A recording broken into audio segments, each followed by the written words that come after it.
សួស្តីបងប្អូនគ្នាស្វាគមន៍មកកាន់ Channel ខ្ញុំម្ដងទៀតថ្ងៃនេះដែលយើងត្រឡប់មកជួបគ្នាម្ដងទៀតហើយជាមួយនឹងសាច់រឿងថ្មីហើយដែលសាច់រឿងថ្មីនេះដែរគឺខ្ញុំទទួលបានអំពីបងប្រុសស្រេងដែលបងស្រេងគឺគាត់ជាអ្នករស់នៅក្នុងរាជធានីភ្នំពេញប៉ុន្តែកន្លែងដែលគាត់ជួបសាច់រឿងនោះមិនមែននៅក្នុងរាជធានីភ្នំពេញទេបងប្អូនគឺនៅខេត្តបន្ទាយមានជ័យអញ្ចឹងមុននឹងចូលទៅកាន់សាច់រឿងក៏សូមឲ្យបងប្អូនមេត្តាជួយ Subscribe ឬក៏ចុចជាវហើយកុំភ្លេចដាក់សញ្ញាកណ្ដឹងផងហើយសម្រាប់បងប្អូនដែលអត់ទាន់បានជួយចុច Like Page ទេក៏អាចទៅជួយ Like Page របស់ខ្ញុំដែលមានឈ្មោះដូចទៅនឹង Channel របស់ខ្ញុំអញ្ចឹងហើយមាន link នៅក្នុង description បងប្អូនអាចចូលទៅបានអញ្ចឹងដើម្បីកុំឲ្យរងចាំយូរយើងស្ដាប់ទាំងអស់គ្នាដែលសាច់រឿងនេះដែរគឺអំឡុងឆ្នាំ2005នៅពេលនោះបងស្រេងគឺគាត់ប្រកបរបរជាអ្នកលក់គ្រឿងសំណង់ណាអញ្ចឹងអាការប្រកបរបរលក់គ្រឿងសំណង់របស់គាត់នៅក្នុងរាជធានីភ្នំពេញនេះគឺវាលក់ដាច់មែនតើបងប្អូនអញ្ចឹងក៏គាត់មានបំណងថានឹងទៅបើកសាខាមួយទៀតនៅខាងខេត្តបន្ទាយមានជ័យហ្នឹងហើយដោយសារតែបន្ទាយមានជ័យពេលនោះប៉ោយប៉ែតអីហ្នឹងគឺសេរីសុភ័ណ្ឌហ្នឹងគឺថាឡើងបងប្អូនអញ្ចឹងគឺយើងទៅបើកគឺវាអេមអញ្ចឹងនៅពេលដែលគាត់ទៅដល់បន្ទាយមានជ័យនោះគាត់ក៏បាននាំប្អូនប្រុសរបស់គាត់ម្នាក់មកដែរដែលឲ្យប្អូនគាត់ហ្នឹងទៅដើររោមើលផ្ទះជាមួយគាត់អញ្ចឹងពួកគាត់ដើររោមើលផ្ទះរោអស់មែនតើរត់បានសិតតែតម្លៃមិនត្រូវគ្នាអញ្ចឹងណាអញ្ចឹងក៏ពួកគាត់ត្រឡប់មកវិញហើយក៏គាត់បានប្រាប់អ្នកដែលនៅក្នុងខេត្តបន្ទាយមានជ័យនេះថាបើសិនជាមានផ្ទះណាដែលស្ថិតនៅក្នុងតម្លៃឬក៏បាក់ចិត្តរបស់គាត់តម្លៃប៉ុណ្ណាអីចឹងទៅគឺចាំប្រាប់គាត់ផងគាត់ក៏ឡើងទៅភ្នំពេញវិញអញ្ចឹងលុះដល់រំលងបានប្រហែលជាមួយអាទិត្យក្រោយមកក៏មានលេខទូរស័ព្ទមួយខលមកដោយគេសួរថាខ្ញុំឮតបងហ្នឹងរោទិញផ្ទះឲ្យបងខ្ញុំមានផ្ទះមួយខ្ញុំក្នុងតម្លៃប៉ុណ្ណេះអញ្ចឹងទៅពេលនោះតម្លៃនោះគឺវាត្រូវគ្នាជាមួយនឹងអ្វីដែលគាត់ចង់ចំណាយណាបងប្អូន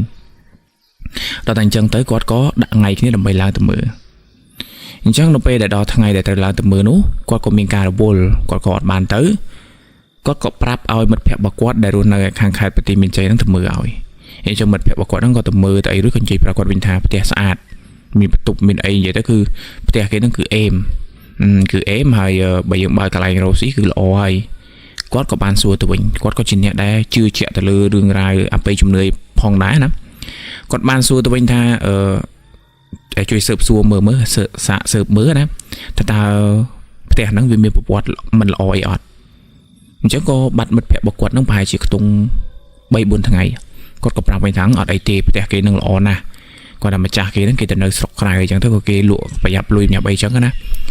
អញ្ចឹងទៅក៏គាត់ថាអូខេអត់អីទេអញ្ចឹងចាំកក់លុយគេទៅហើយចាំគាត់ឡើងទៅមើលម្ដងទៀតអញ្ចឹងនៅពេលដែលគាត់ប្រាប់អញ្ចឹងហើយក៏មិត្តភក្តិរបស់គាត់នេះក៏វាថាកក់លុយក៏អីគេណាអញ្ចឹងក៏រំលងបានមួយថ្ងៃបងប្អូន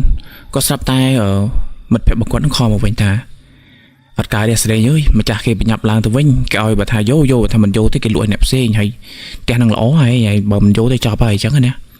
អញ្ចឹងទៅបងស្រីនោះក៏គិតចុកគិតលឹងថាឥឡូវទិញយកទៅដែ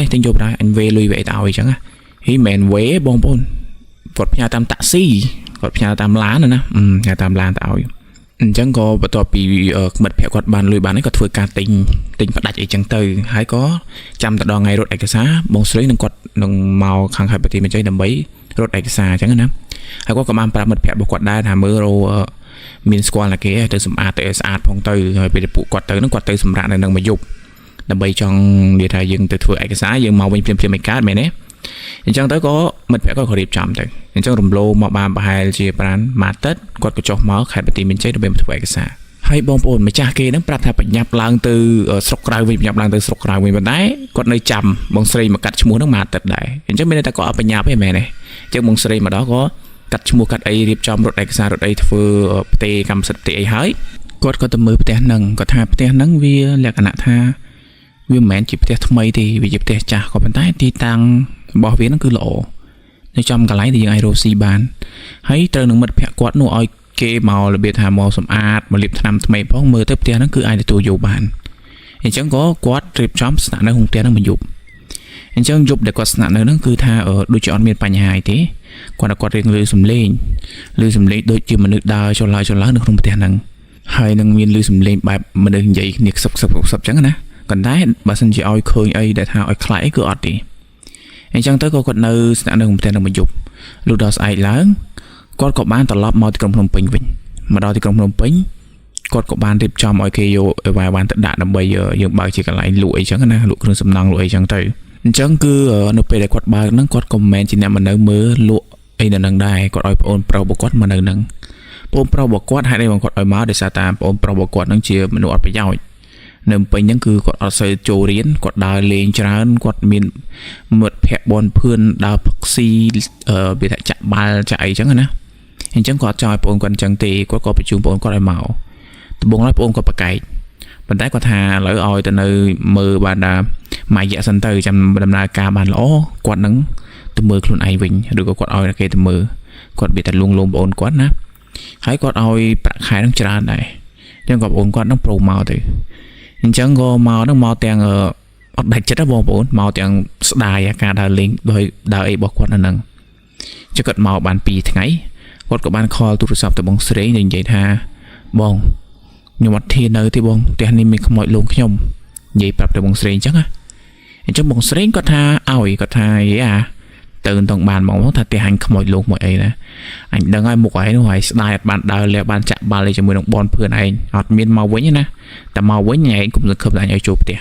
ម៉ាក់ប៉ាក៏ឲ្យចូលផ្ទះដែរហើយនៅសិនមើល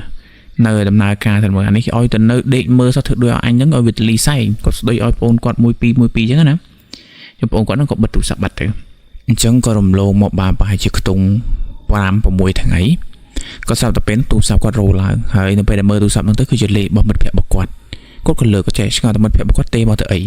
ពីព្រោះតាំងពីទិញផ្ទះហ្នឹងហើយមិត្តភ័ក្តិរបស់គាត់នឹងស្ងាត់ជ្រាបអញ្ចឹងណាអញ្ចឹងនៅពេលដែលគាត់លើកទូរស័ព្ទមកហ្នឹងមិត្តភ័ក្តិរបស់គាត់នឹងស្រែកប្រាប់គាត់ថាអាស្រេងមកមើលប្អូនឯងស្លាប់បាត់ហើយអញ្ចឹងទៅក៏បងស្រីគាត់ភ្ញាក់ហេប្អូនកាលអីគេបងនោះគាត់ថាប្អូនឯងមើលលោកពីលើផ្ទះមកហើយផ្ទះបងប្អូនហើយផ្ទះហ្នឹងតែមួយជាន់ទេវាថាយើងជាន់ផ្ទាល់ដីជាន់ទី1ហើយលោតមកបានស្លាប់អញ្ចឹងទៅក៏បងស្រីបងប្អូនគាត់ចេញមកអញ្ចឹងមកដល់ក៏មែនបងប្អូនសាកសពបងប្អូនគាត់ហ្នឹងគឺនៅកន្លែងប៉ូលីសហើយប៉ូលីសគេធ្វើកសោចចៃទៅគេថាគាត់លោតសម្រាប់ខ្លួនប៉ុន្តែនៅពេលដែលគាត់មើលច្បាស់ហ្នឹងគាត់ឃើញនៅនឹងកកបងប្អូនរបស់គាត់ហ្នឹងមានស្នាមជាំខ្មៅនៅនឹងកកណាហើយមើលទៅដងខ្លួនហ្នឹងគឺមានស្នាមដូចគេខ្វាច់គេអញ្ចឹងណាអញ្ចឹងគាត់សួរទៅប៉ូលីសគាត់ថាបើតាមគេសួរសារអស័យឬអ្នកហ្នឹងថាដូចអត់មានអីចម្លែកទេអត់មានលឺសំឡេងចម្លែកអីទេឃើញនៅសុកហ្នឹងឃើញប្អូនរបស់គាត់ហ្នឹងដើរចេញមកអាវេរងដើរកមូលលោតចុះមកបដ ாய் អ្នកដែលគេឃើញហេតុការណ៍ហ្នឹងអញ្ចឹងទៅក៏បងស្រីនេះគាត់ជុំមកអីអញ្ចឹងទៅគាត់យកសពបងគាត់មកភ្នំពេញវិញហើយកន្លែងគ្រឿងសំណង់នៅខេត្តបន្ទាយមានជ័យគាត់បិទសិន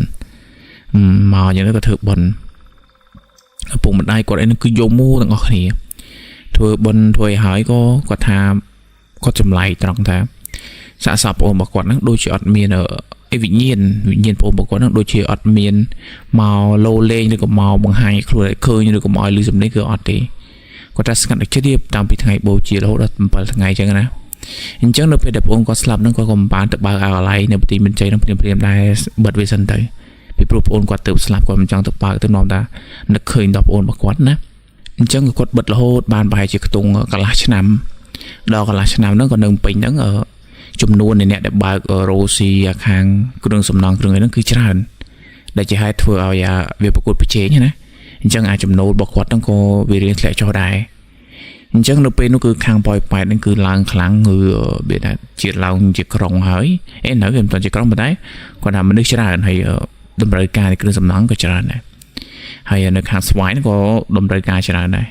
អញ្ចឹងគាត់ក៏មកបើកនៅស្វាយវិញអញ្ចឹងនៅពេលដែលមកបើកនៅស្វាយនេះគាត់ក៏ឲ្យមិត្តភ័ក្តិរបស់គាត់នឹងរោមនុស្សណាម្នាក់ដែលគេទុកដែលគាត់ទុកចិត្តហ្នឹងឲ្យមកនៅផ្ទះហ្នឹងហ្មងនៅគ្រប់គ្រងនៅហ្នឹងអីចឹងណាចាំគាត់ឲ្យប្រាក់ខែអញ្ចឹងទៅមិត្តភ័ក្តិគាត់ក៏រោបានម្នាក់ប៉ុន្តែមិនមែនអ្នកស្រុកហ្នឹងទេម្នាក់ហ្នឹងត្រូវជាមិត្តភ័ក្តិរបស់មិត្តភ័ក្តិគាត់ហ្នឹងដែរហើយមកពីបាត់ដំបងត្រូវបានបាត់ដំបងហើយនៅស្វាយហ្នឹងអត់រត់បានគាត់ក៏សួរដែរថាចុះមិនរោបានឆ្ងាយទេអ្នកនៅស្វាយអីណាមិនយកស្រួលមានផ្ទះគេនៅនឹងអីស្រាប់ចឹងណាក្រែងតែគេមិនហ៊ាននៅខ្លាចខ្មោចបងអូនអញអីចឹងទៅអញ្ចឹងក៏មិត្តភ័ក្តិគាត់ថាមិនអីទេអញរត់បានបាញ់រោមកពីនោះតែមិត្តភ័ក្តិហ្នឹងអត់អីទេវានៅវាចេះខ្លាចខ្មោចអីទេវានៅទៅអញ្ចឹងបងប្រុសដែលមកពីបាត់ដំបងហ្នឹងគាត់មកនៅធ្វើការបានតែខ្ទង់មួយខែទេចិត្តមួយខែមិនដល់មួយខែទេចិត្តមួយខែគាត់ក៏ឈប់ហ្នឹងបងស្រីអត់ដឹងទេតោះតែមិត្តភ័ក្តិគាត់ទេប្រហែលអាមួយដែលធ្វើការហ្នឹងឈប់បាត់rồiវើយអាណែមកគ្រប់គ្រងនោះវាឈប់ហើយបងស្រីសួរមិនក៏ឈប់មែនអាការងារមានអីពិបាកឲ្យតែនៅមើលទៅមកក៏គេឈប់អ chẳng có một việc có thẳng ảnh mặt đất bởi vì chúng chẳng có rô ba mình nè màu tiệt hay mình nè cái màu bị khao đo bên chơi mà đòn vậy tôi còn vô màu bị kẹp gì nữa vô mình nơi bàn bài chi mặc hai có chụp được tiệt ra mình phải có cái tê prap tiệt ra chẳng có thải gì hả mình nơi chụp nơi khla mình toàn mặc hai chụp mấy cha mấy đường ấy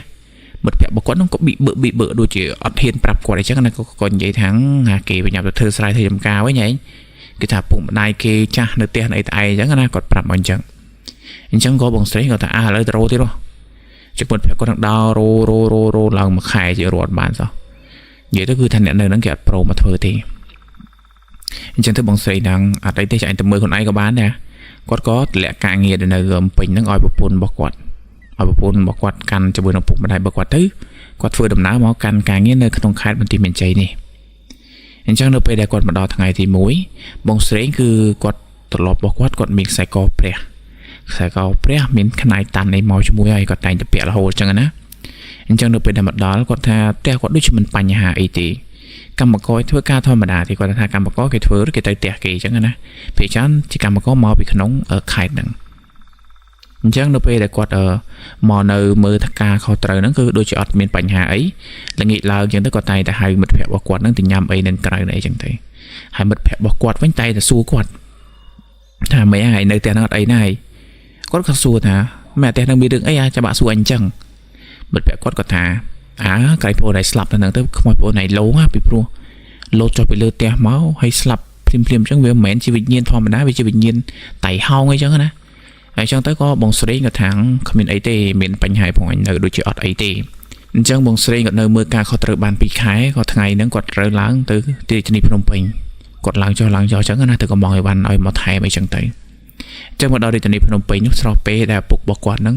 แหลกลุ้นชื่อปกบอกแหลกลุ้นชื่อดอดดังมูลหายtừเป้ก็เป้มือมันเจียมไอ้จังนะดอดมือครูกีตาร์กวาดตระขโมยตระไอ้นั่งตาไม่จังtớiครูกีตาร์จังนะอย่างเช่นก็กดเอาอีกสายกอเปรี้ยหนึ่งสายกอขนาดตันนั่งเตอปุกบกดเปียเตอปุกบกดเปียอย่างเช่นพอต่อเปียปุกกดเปียจังเตอกดก็ในเมื่อปุกกดบุญปรำทั้งไงปุกกดเรียนทูไว้ก็ตลอดมาวิ่งจังมันเป็นมาได้ละปฏิมินใจเป็นกดหากว่าละกดเชียนเชิงโจตะขนมแต่มวยหนังกดมีอารมณ์ทายจำไหลบัดหายได้จำไหลนั่นคือไม่กดโจตะดอกของน้องติดเจ็บหลังเสพให้กดลุยสมเลงเนี่ยกดได้กดลุยสมเลงโดยเบ็ดโดงโลจังเบ็ดดงมันยังดึกดะมันได้กดลุยชราเหมือนแต่ลุยสมเด็จเบ็ดดงโหลดในของแต่นึงไอ้จังยุบนั่งกดสำราญเป็นได้กดสำราญแต่เอาไว้ได้กดลื้อคือสมเด็จมันใหญ่ขนาดนี้สมเด็จมันด่าอันนั้นยุบตีมวยไปต่อไปก็ตลอดมาปีนเป็นไว้เนี่ยนะลุยสมเด็จใหญ่ขนาดนี้ลุยสมเด็จด่าลุยสมเด็จอ้อลุยสมเด็จกระแฮมจังไปปัญหากดกระทาอ้อพายจีกว่าสลับจะล้ำมาด้วยก่อนเนี่ยในจัดนั่งไงจังไปปัญหาก่อนท่าวิวแมนจีประเภทประเทศละเว้ได้เดินจังจบคนนี้อดตีวิวจีประเภทประเทศดัชเดี๋ยวมีตีเคลียร์สละตีเคลียร์ได้สละได้ยังได้วันได้บ้านนะวิวซ้อมในท่าเนี่ยจัดข้างนายกิลุยสมเด็จอ้อเลยจังไปปัญหากดพี่เยี่ยมมันไหลคนไอตีตัวใบจีกว่าจะเนี่ยเชื่อได้ก็ปัญหากดมันไหลคนไอตีเห็นจังก็กดเก่งพอดมาหยุดจะตีเก่งพอดมาหยุดจะตีเห็นจังลูกดาวสายหลังก็ลืมสำเร็จตัวสับคอนมาท่าปุกก็ชื่อทุนดมอะไรก็ตัววิ่งกดก็ตัววิ่งเห็นจังคืออะไรทางสำนองบอกว่านี่คือบัดบักยังไงกดตัววิ่งมาดองนี่กดตัวมือครูมาดองเตียดครูเก็บปรับท้าโดยซาตายยืมปะเปียแต่เหลือวิญญาณเห็นจังก็ครูเก็บปรับปนดังตีให้ครูหรือเบียร์ท้าไอ้ดังครูนั่งกดตีวิมันจะบ้าหรือก็ไม่ยุ่งมันดังนะกดใหญ่ท้าปะเปียแต่เหลือวิญญาณจังได้บัสันเจครูนั่งกดใจท่าป้าเปียแต่เลยวิญญาณในกลายหน้าป้าเปียแต่เลยวิญญาณมวยไหนก็ยังอ่านอย่างดังยังอ่านอย่างโรบิทิตุบตัวดอกสไลบ้านนะบรรดาครูนั่นด้วยจีนใหญ่ด้วยจีมันเล่มันอ้อจังเธอกวาดอะไรแต่ดาวโรครูจะมือหนุ่มได้กวาดโรจอโรลางมือมันเตยมันไอซอตีบัมพอดปุกก็สลับปุกบอกกดไม่ตีรับปองปนจังนึกไปแต่ปุกสลับมือก็เรียบจำเธอไปทีบอลไปทีไอไฮจังเธอกวาดเนี่ยก็จับดำกึดนะบองกระทั่งชีวิตไม่ก็ยังนั่งปอนเติบสลับมวยอะไรปุกสลับมวยเตียดหายอาการลุนั่งก็จะแต่สดจ่อเตยก็กึดชนะนะจังเตยก็ปฏิบนจับหายก็ขมานตลอดมาครั้งใครปฏิมินใจวิ่ง ចឹងពេលដែលគាត់មកដល់ខេត្តបន្ទាយមានជ័យវិញនេះគាត់ stress គាត់គិតច្រើនគាត់ក៏ហៅមិត្តភក្តិរបស់គាត់ដើម្បីទៅផឹកអញ្ចឹងមិត្តភក្តិរបស់គាត់ក៏នាំគាត់ទៅផឹកហើយនៅពេលដែលទៅផឹកហ្នឹងក៏របៀបថាគាត់ដាក់ច្រើនបងប្អូនគាត់ផឹកច្រើនពេកទៅក៏ជ្រុលអីចឹងទៅមិត្តភក្តិរបស់គាត់ក៏ជូនគាត់មកផ្ទះបើកទ្វារបើកអីឲ្យគាត់ចូលដេកចូលអីរួចក៏ស្រាប់ថាមិត្តភក្តិរបស់គាត់ហ្នឹងទៅវិញអត់បានចាក់សោទេហើយដាក់គាត់ហ្នឹងដេកនៅលើអាប៉ាអ៊ីនៅជាន់ខាងក្រោមជាប់ផ្ទះដីហ្នឹងឲ្យនៅហ្នឹងអញ្ចឹងlúc ដល់ព្រលឹមឡងគាត់ក្រោកមកបងប្អូនហើយទ្វារឡើងចំហហើយគាត់ដេកនៅលើក្រោមហ្នឹងខ្សែកខ្សែដៃអីនៅនឹងខ្លួនទាំងអស់ណាគាត់ឆ្ងល់មែនទែនគាត់ថាមិនក៏គាត់អត់បិទទ្វារបើអីដំបងឡើយគាត់ស្មានតែខ្លួនឯងផឹកអត់ដឹងស្មារតីមកផ្ទះមកអីអញ្ចឹងទៅអត់បានវាថាអត់បានបិទសោបិទអីអញ្ចឹងណាតែដល់ពេលចេញមកក្រៅឃើញឡានគាត់នឹកឃើញតែយប់មិញផឹកមួយមិត្តភក្តិក៏ខលទៅសួរមិត្តភក្តិអញ្ចឹងទៅក៏មិត្តភក្តិគាត់ប្រាប់ថាយប់មិញមើលអញវាថាអញគ្រាចូលក្នុងផ្ទះខ្មោចលងអញបាញ់បញ្ញាប់រត់មកអញ្ចឹងទៅក៏គាត់នេះស៊ូមប្រាប់គាត់ថាខ្មោចស្អីគេអញមិននៅមិនដែលឃើញផងអញ្ចឹងទៅក៏គាត់ប្រាប់មិត្តភក្តិគាត់ប្រាប់ថាខ្មោចយីចាស់មួយមើលមកបង្ហាញខ្លួនអញឃើញក៏អញរត់មកផ្ទះវិញទៅបានចាក់សោចាក់អីអញ្ចឹងគាត់ថាខ្មោចយីចាស់ស្អីតែអញបើស្លាប់មានតែពូនឯងស្លាប់ទេមានខ្មោចយីចាស់ពីណាអញ្ចឹងក៏មិត្តភក្តិគាត់ថាអញអត់ដឹងទេដល់ពេលនិយាយហើយអញ្ចឹងទៅគាត់ក៏ខ្ជិលសួរនាំចៅគាត់ថាចាំយកឡានអញផងរួចទៅគាត់ក៏ងូតទឹកងូតឲ្យស្លាស់ខ្លួនអញ្ចឹងណាឲ្យកូនចៅឆែកមើលបងណាត្រូវវាថាការកំងណាយើងដឹកយកទៅឲ្យគេអញ្ចឹងទៅអញ្ចឹងនៅពេលដែលគាត់កំពុងតែឆែកមើលនេះគាត់ក៏ស្ដាប់ទៅលើសំឡេងហៅគាត់នៅពីក្រោយសំឡេងជាសំឡេងប្អូនរបស់គាត់ហៅគាត់បងស្រីជួយខ្ញុំផងបងជួយខ្ញុំផងលើសំឡេងអញ្ចឹងแล้วទៅគាត់ក៏លេចទៅគឺអត់ឃើញអីទេគាត់ឆ្ងល់គាត់ក៏ដើរទៅហើយដើរទៅហ្នឹងវាកន្លែងគាត់អង្គុយនៅខាងមុខអញ្ចឹងវាមានចដើបត់មួយឡើងទៅលើហើយវានៅក្រោយវាមានផ្ទះបាយណាបន្ទប់ផ្ទះបាយអញ្ចឹងទៅទោះបីជាសំណង់ធ្វើយូរមកហើយក៏ប៉ុន្តែការធ្វើរបស់គេនឹងដូចជាប្រភេទផ្ទះបុរីយើងសពថ្ងៃអញ្ចឹងណាមានចដើកាច់ឡើងទៅលើគាត់តែវាអត់មានបន្ទប់ទឹកនៅក្រោមហ្នឹងទេមានចដើកាច់ឡើងទៅលើមានផ្ទះបាយបណ្ដោយតែបន្ទប់ទឹកនៅក្រោមមាននេះនិយាយទៅគឺផ្ទះហ្នឹងក៏មានបន្ទប់ទឹកក្នុងបណ្ដោយគឺមានតែបន្ទប់ទឹកក្រៅណាអញ្ចឹងគាត់ក៏ដើរទៅមើលដល់កន្លែងផ្ទះបាយខាងក្រោយនេះក៏ស្រាប់តែគាត់មានអារម្មណ៍ថាដូចជាមានតែគេនៅពីក្រោយគាត់ដល់តែកលេចមកវិញក៏ឃើញសម្ោលមួយវាថាយើងឃើញថាដូចជាជើងរត់ឡើងលើអញ្ចឹងណាគាត់ក៏ស្ទុះរត់មកមើលដល់តែរត់មកគឺអត់មានឃើញអីទេប៉ុន្តែគាត់ឮសំឡេងមនុស្សរត់នៅជាន់ខាងលើរត់ត្រាំក៏រត់ឌឹមអញ្ចឹងណាដល់តែអញ្ចឹងគាត់ក៏រត់ឡើងទៅលើទៀតក្រែងណាគេចូលមកយកអីរបស់គាត់នៅលើណាពីព្រោះអាបន្ទប់ខាងលើជាបន្ទប់របស់គាត់ដល់ពេលដើរទៅដល់ខាងលើហ្នឹងគឺអត់មានឃើញអីទេស្ងាត់ឲ្យជ្រាបស្ងាត់ជ្រាបអញ្ចឹងគាត់ក៏ដើរចេញមកវិញហើយដើរចេញវិញចូលមកក្រោមអញ្ចឹងគាត់ឆ្ងល់គាត់ថាអីដែលគាត់ឮអីដែលគាត់មានអារម្មណ៍អីដែលគាត់ឃើញហ្នឹងអាហ្នឹងជាអីគេគាត់យល់ជាខ្មោចឬក៏ជាអីគេទាំងដែលផ្ទះហ្នឹងគឺថាមិត្តភក្តិរបស់គាត់ថាដូចជាអត់មានបញ្ហាអីទេប៉ុន្តែគាត់ស្ដាប់តែនឹកឃើញដល់សម្ដីបងរបស់គាត់និយាយថាបងផ្ទះហ្នឹងខ្មោចលងខ្ញុំអីចឹងណាប៉ុន្តែដល់ពេលនោះអារម្មណ៍មួយទៀតប្រាប់ថាខ្មោចលងយ៉ាងម៉េចបើគាត់មកនៅឡើងមួយរយៈហ្នឹងដូចជាមិនដែលឃើញឬតែខ្មោចលងគាត់ឲ្យឃើញឲ្យពេញភ្នែកគឺអត់ទេគាត់ឆ្ងល់អញ្ចឹងណាបងប្អូនប៉ុន្តែបានត្រឹមតែឆ្ងល់យើងធ្វើអត់កើតហើយគាត់ក៏លេងគិតច្រើនដោយសារតែពេលហ្នឹងគាត់រៀងរវល់ដែរណារវល់នឹងរឿងអតិជនគាត់ខមកទិញអីវ៉ាន់ទិញអីចឹងណាទិញគ្រឿងសំណង់ទិញអីចឹងទៅក៏ភ្លេចរឿងនឹងបាត់ទៅអញ្ចឹងថ្ងៃហ្នឹងនៅពេលល្ងាចឡើងបន្ទាប់ពីចាប់ហ្នឹងហើយគាត់ក៏ទៅរញ៉ាំបាយញ៉ាំអីចឹងណាអញ្ចឹងមិត្តភក្តិរបស់គាត់ក៏មកដែរមកញ៉ាំបាយជុំគ្នាគាត់បានផឹកទេដោយសារតែដាក់ដល់ពីយប់ចឹងទៅអញ្ចឹងនៅពេលដែលហូបបាយនេះគាត់ក៏សួរទៅកាន់មិត្តភក្តិរបស់គាត់ថាអញសួរមើលមកអីឃើញខ្មោចថ្ងៃមុនឃើញមិនអញ្ចឹងមិត្តភក្តិរបស់គាត់ថាអាពេលដែលអញបើកទ្វារយកឲ្យដាក់ក្នុងផ្ទះនេះអញប្រងថាលើកឯងយកឡើងទៅលើក៏ប៉ុន្តែដល់ពេលដែលចូលមកដល់ក្នុងផ្ទះហ្នឹងឯងក៏វាថាទាដេកលើប៉ាអ៊ីហ្នឹងអញក៏ដែរដេកទៅប៉ាអ៊ីហ្នឹងទៅអញ្ចឹងដល់ពេលអញដែរដេកទៅប៉ាអ៊ីនោះអញក៏ងើបមកអញប្រុងថានឹងបិទទ្វារក៏ស្រាប់តែអញក៏លេចទៅនៅចដាហ្នឹងអញឃើញលោកយាយម្នាក់គាត់ដើរចុះពីចដាមកទឹកមុខរបស់គាត់ហ្នឹងគឺពោពេញទៅដោយកំហឹងមុខរបស់គាត់គឺកាចហើយខ្លួនរបស់គាត់ហ្នឹងគឺពោពេញទៅដោយឈាមគាត់ដើរចុះមកគាត់សួរថាឯងណាគេហើយមករលួចអីមែនឯងចាប់ចេញភ្លាមដល់ពេលដែលលោកយាយដែលជាខ្មោចនឹងគាត់ធ្វើអញ្ចឹងមិត្តភក្តិរបស់គាត់ក៏ស្ទុះទៅទាំងមិនបានបិទទ្វារបដិគាត់អញ្ចឹងណាអញ្ចឹងមិត្តភក្តិគាត់ក៏សួរវិញថាចុះឯងដេកហ្នឹងអត់មានអីណាអត់ឃើញអីអត់ជួបអីណា chẳng tới của con thà anh nhất khơi nhau chụp ấy thì ngày ngày xong sai trở lại sự vật ngày biệt hà vàng này chẳng á được gọi xem máy anh xong sái anh đang chơi để bằng sợi có thay một phép bỏ qua chẳng á chẳng một phép bỏ qua thà sầm máy giờ vàng này cột lọc ấy anh phật tràn đuổi tức còn anh phật nơi smart đây anh chụp bạc luôn bạc lan chui này mà đào tia hay bạc thủy tia hay trâu tia thành viện anh cứ chụp bạc nào ọt miền về thì chẳng tới có bằng sấy có thàถ้าbảo mình vay ngót anh lấy tập sĩ bài hơi anh tới tết ấy anh bị nhập miền cà phóng từ sập bài cà sập bong sập bài chẳng á chẳng có tập bị hồ phải coi còn màu tia anh chẳng nó pe để quạt chi lan mà đào mục tia nàyเอาไว้để quạt khơi là biệt hà mình toàn một đo một tia năng thì còn thà riêng bị chậm ngày tịch đáy những mưa mà khơi nha nhưng khơi nhờ mình được sấy chôn nữa tròn lửa về đồng đà tròn lửa có thằng mình được sấy mà nó chôn nữa nứng anh được để quạt ở bờ lan châu tục nó kia nó rúi cả đào mà ở mưa vẫn khơi thì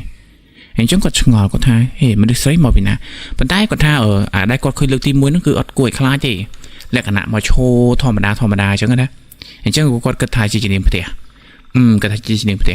rồi quạt có chả sao thuê chỗ tới có đào là đào lỡ quạt có dọa bông ấy bảo quán bằng cùi rọp ta là cây chụp bẹ panna là cây chụp bẹ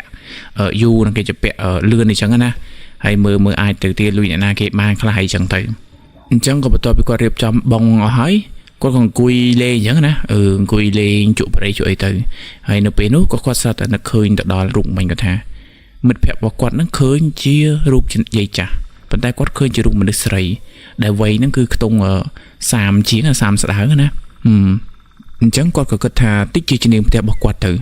và hai chỉ mật phèo bảo quạt nó mềm nội ọt lò lừa qua để đắng ban chỉ ở trên niệm theo nó kìm lại luôn từ từ chỉ không mỏi chơi một bản lại định tranh gì chắc á quát cận chẳng đó từ quát cận chẳng tới quát có đa từ cho cào nó quát vô tận một đó phải quát có ở thục nào lại chỉ niệm theo được quát đã nó còn vậy thà chỉ nên ơiជួយថែរក្សាកូនចៅផងហើយកុំប្រឡាចកូនចៅអីចឹងណាគាត់គិតថាជំនាញផ្ទះទេតើឲ្យធ្វើគាត់ដើរឡើងមកលើវិញដើរឡើងមកគាត់ក៏ចូលទៅក្នុងបន្ទប់របស់គាត់ហើយក៏សម្រាប់ទៅអញ្ចឹងលុះដល់យប់ឡើងគាត់គេងយល់សពអ្វីដែលគាត់យល់សពឃើញនោះគឺគាត់យល់សពថាប្អូនរបស់គាត់ហ្នឹងមកពីយល់សពគាត់ថានៅក្នុងយល់សពហ្នឹងគឺឃើញប្អូនរបស់គាត់នេះមកនៅក្នុងលក្ខខណ្ឌអាក្រាតកាយក្នុងអាកាសកាយហើយមានចង្វាក់ជាប់ដៃជាប់ជើងណាដើមដល់ស្រែកថាបងអើយជួយយកខ្ញុំចេញពីទីនេះផងទៅបងអើយខ្ញុំចង់ទៅចាប់ជាតិខ្ញុំអត់ចង់នៅនឹងទេខ្ញុំខ្លាចណាបងអញ្ចឹងក៏កំពុងតែនិយាយក៏ស្រាប់ថាអាចង្វាក់នឹងទាញទៅប្អូនគាត់ចេញពីក្រៅបន្ទប់នឹងបាត់ទៅនៅក្នុងយោសពហ្នឹងលោកដល់គាត់ភ្ញាក់មកគាត់ថាធំក្លិនឆ្អាបឈាមនៅក្នុងបន្ទប់របស់គាត់ដល់ពេលអញ្ចឹងទៅគាត់ដើរចេញទៅក្រៅណាចេញមកវារងដាមើលក្រៃមានឆ្មាឬក៏ស្អីវាខំគ្នាវាមកនៅមុខបន្ទប់មុខអីវាងាប់នៅមុខបន្ទប់ទាំងបានធ្វើឆ្អាបប៉ុន្តែមិនឃើញអីទេដល់ពេលដើរមើលអត់មានឃើញអីគាត់ក៏ឆ្ងល់គាត់ថាហើយបានគាត់យកសពឃើញប្អូនគាត់អញ្ចឹងឬមួយក៏ប្អូនគាត់មានរឿងមែនឬក៏អីអញ្ចឹងណាគិតចុះគិតឡើងគាត់ថាឥឡូវដេកសិនចាំមើលស្អែកចាំគិតទៀតគាត់សម្រាប់ខ្លួនទៅវិញទៅប៉ុន្តែលោកដល់ព្រឹកឡើងគាត់ភ្លេចអស់លីងគាត់ថាគាត់ភ្លេចអស់លីងគាត់អត់មាននឹកឃើញថាត្រូវទៅរកគ្រូមើលឬអត់ខលទៅម៉ាក់គាត់ឲ្យប្រាប់ទៅរកគ្រូមើលអត់ទេអញ្ចឹងគាត់ក៏ធ្វើការងាររបស់គាត់ធម្មតាទៅអញ្ចឹងថ្ងៃហ្នឹងបន្ទាប់ពីធ្វើការងារហើយបិទទ្វារបិទអីអស់អញ្ចឹងទៅគាត់ស្រាប់តែប្រពន្ធរបស់គាត់ខលមកថាបងអើយស្អែកហ្នឹងបាទអត់មកស៊ីការបងអូនជីដូនមួយបងឯងទេអីហើយស្អែកហ្នឹងគេពឹងឲ្យយើងហៅជំនួសណាបងអញ្ចឹងទៅក៏បងស្រីគាត់ថាបងភ្លេចឆឹងអូនឥឡូវចាំបងជិះទៅនឹងយប់អញ្ចឹងគាត់ក៏បិទទ្វារអីឬគាត់ក៏បើកឡានថារោងនឹងចេញទៅក៏ស្រាប់តែពេលនោះមិត្តភក្តិរបស់គាត់បានខលមកមិត្តភក្តិគាត់ខលមកថាតើនេះឲ្យមកផឹកលេងទៀតអត់អញ្ចឹងគាត់ថាអត់ទេអត់បានផឹកទេគាត់ត្រូវឡើងទៅក្រុងភ្នំពេញវិញអញ្ចឹងក៏មិត្តភក្តិរបស់គាត់ថាចុះឲ្យទៅអត់បើករ៉ូស៊ីអញ្ចឹងគាត់ថាដឹងមិនដែរឥឡូវស្អែកមកជួយបើអញជួយមើលកន្លែងអញបានមួយថ្ងៃពីរថ្ងៃសិនបានអត់ណា